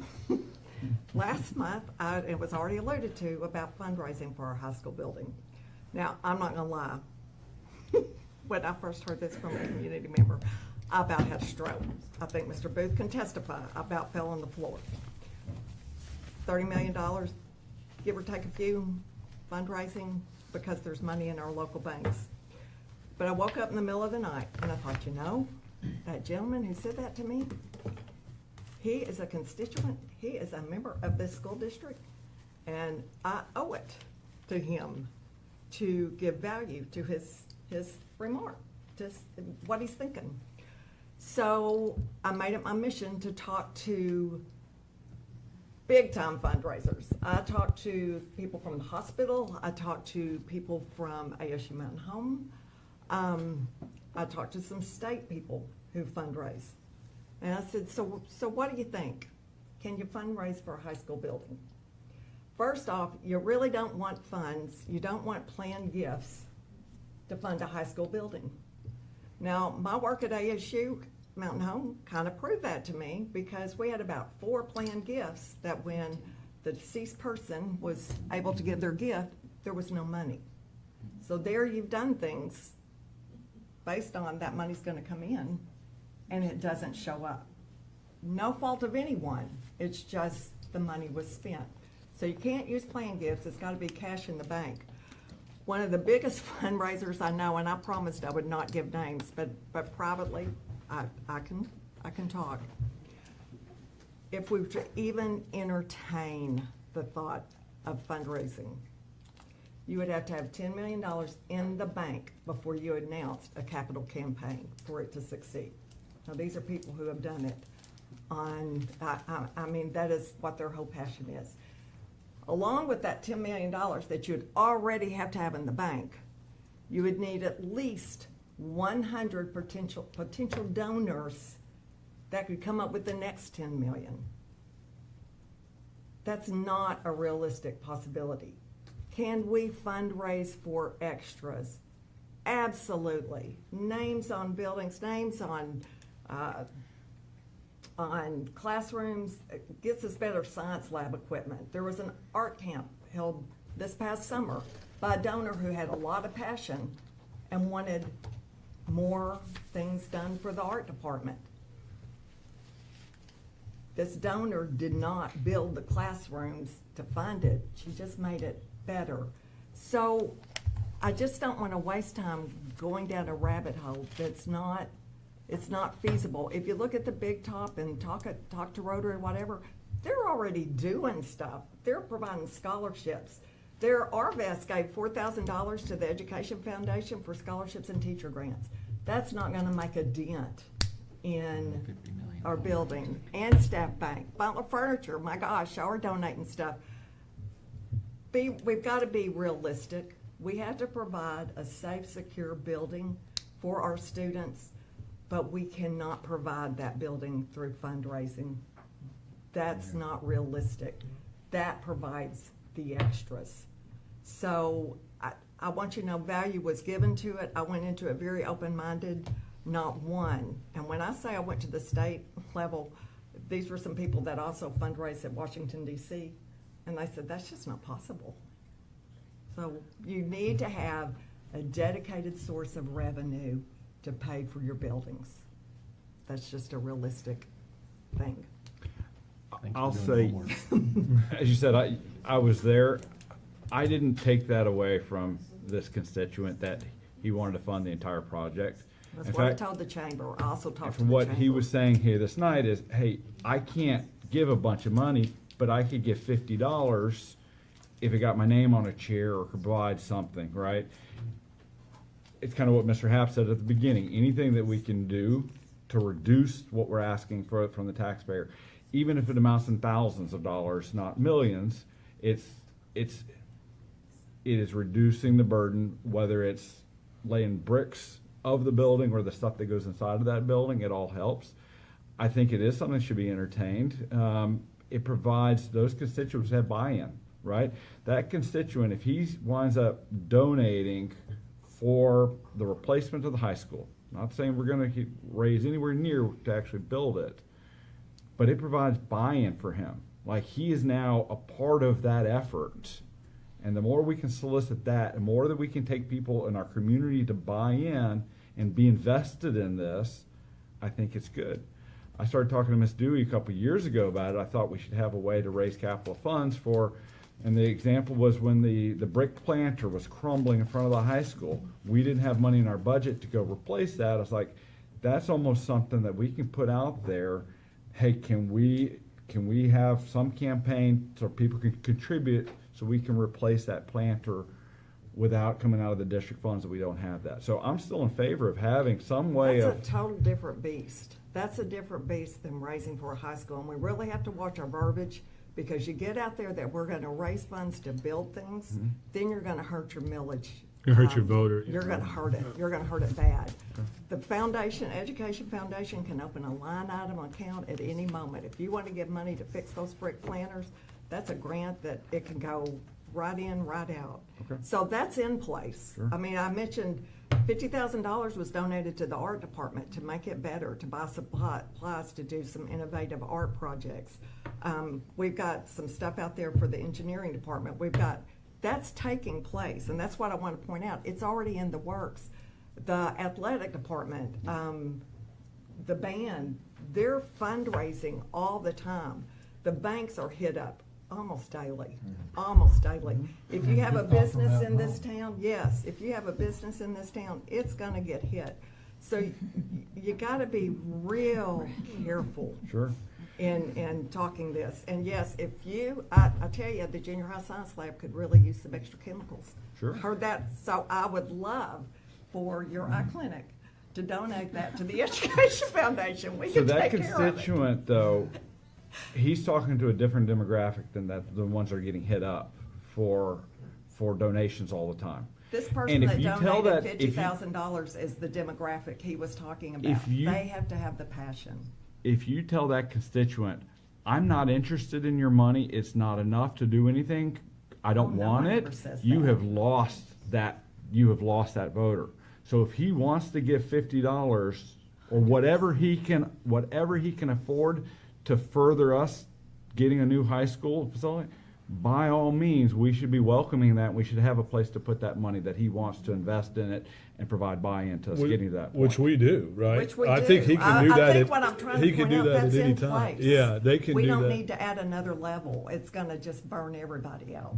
It is in place. Okay. If somebody wants to donate that money, it goes into a line item account. But that doesn't exist right now, though, right? Do what? She's got it. But okay, well, it hasn't existed then, right? Okay. That's the whole point, is that we have something. I asked you to make the first donation, and it would have gone right into that account. I think you asked him to make the first I donation. asked both of you. So if that exists, that's the whole idea, right? Yes. That's the idea. And it exists. Okay. It exists. That's what he wanted. So where's your checkbook? But you can't do 30 million. Yeah. Oh, of course not. And I don't think that was his intent either, or his point. Right, so. I took away a different story, and I took value in it. That's why I researched it. Okay. That's why I looked into it. Well, thank you. Somebody told me that you can't name a high school after an individual. There is a set of rules on naming public buildings. It is in our policy, and I'm not even gonna try to quote it right now because I do not remember specifics, but it has to do with somebody who's still living. It has to be if more than 50% of the funds are used, Leah, make sure I'm right. 50% of the funds are used, are state dollars. You can't name it for somebody. There's all kinds of rules. They're not, I mean, they're what you would expect, but I can forward that to you. I can No, I pull just that heard policy. that Yes, because sir. and I started thinking about it, you just don't No, you Fayetteville can't. High School, it's Bentonville, it's Bentonville West, Bentonville East. Because anytime your state money is being used for a certain percentage, and that's not our rules, that's not our policy, that No. is state, that's code. But you can do the middle schools and, I think it's all the same. well, we got Kingston, we got Hackett. It was, And Nelson Wilkes. Hassler has Nelson something, Wilkes. yeah, we'll 7.2. send it to you. 7.2, yeah. We'll get that up and see. I bet if you donated $38 million, they'd name it Tommy Knight High School. Would figure I out a almost way. guarantee I that. bet Mr. Knight, I I'd wouldn't find a let way. you to do do that. it. Would find a I bet we way. could put Tommy Knight High School up there for $38 million. Oh, that's right, it's an age. I'm buying a lottery ticket now. Really? You have to be a certain age 75 years old. to have it named after 70? you. How close are 75. you? I'm there. 75. Well, you have to be Sorry. 75 to have it named after you? 75. And then it has a certain percentage. I mean, it's got, or you have to have been Well, dead. I mean, Mr. Knight, I consider you an individual with historical significance in the community, so maybe we could look at you and I'll. It's a legend. Maybe hysterical, but I don't know about historical. Okay, any other board discussion? Okay, hearing none, going on to superintendent's update. I just want to take a second to thank the junior high staff. I see one, and some that do both. Miss Rudolph, I saw you. It's not Miss Rudolph anymore, it's Miss Proctor. And the high school staff that's here tonight. You have stepped it up. You've done, and it is noticed, and you're well on your way. I mean, you're doing the work, and thank you for that. So proposal has been made to keep block scheduling, and I do want to meet up probably 1st of December, maybe the second week we get back with that scheduling committee. I will work with some folks that are on that committee to send out a way to gather suggestions, data, all sorts of things, because this doesn't have to be decided right now, but we need to be working towards what can we do? What is something that can show effort being made to making sure we are doing everything, not just efficiently, not just effectively, but efficiently as well. To the board, we will be at the junior high on Monday, December the 1st. So that is the day we get back. That is your lunch meeting at 11 a.m. with a presentation. It'll be with the medical, it'll be with Ms. Holmes. And then I heard, there is a chili soup cook-off that day. And you have been invited, those that can stay, to be guest judges. So, That's Monday, December. Monday, December the 1st at 11 a.m. At 11. Ms. Kelly will send reminders. Thanks, Miss Kelly. Thank you. Thank you. So that is, we get back and you're there. Those who are attending ASBA conference, I think that's everybody, but Mr. Booth is doing it virtually. You'll I get am your. doing it virtually as well. Okay, and Mr. Butler. So you'll get the arrangements for the virtual online. The rest of you, I'll get a hold of you and we will talk about arrangements, et cetera, the specifics there. What time does that start on the It, first night? it starts, there is a pre-conference, we got an email today, there's a There's a pre-conference on pre-conference the Wednesday, 10th. and then conference is Thursday, On and the then 11th. done by Friday at about 11. You'll be home by 4 o'clock on Friday if you want to be. Mr. Smetsky will have to be there for the voting delegate on Wednesday evening, I think it's 3:30 or 4. Are The we, rest- Okay, so we don't have are to we be there signed about up for Thursday. pre-conference or no? You can attend. You can go to the whole thing. Did y'all get an email today with the schedule? Yes. I've got the Okay. schedule. You can- Did you get one today, Barbara? Okay, if you need it printed, I did can we not. print? It's Okay. in the- Miss Kelly has those for you too, because of course she already has it done. She's on top of it, so she'll pass those out. If you're virtual, it's Wednesday. No, it's Thursday. It's Thursday. Thursday, I'm sorry. I did see that schedule. Wednesday's basically the New Member Institute. Again, it's what we did. They've got some different They things this moved that New time. Member Institute because of all of the elections are in the spring.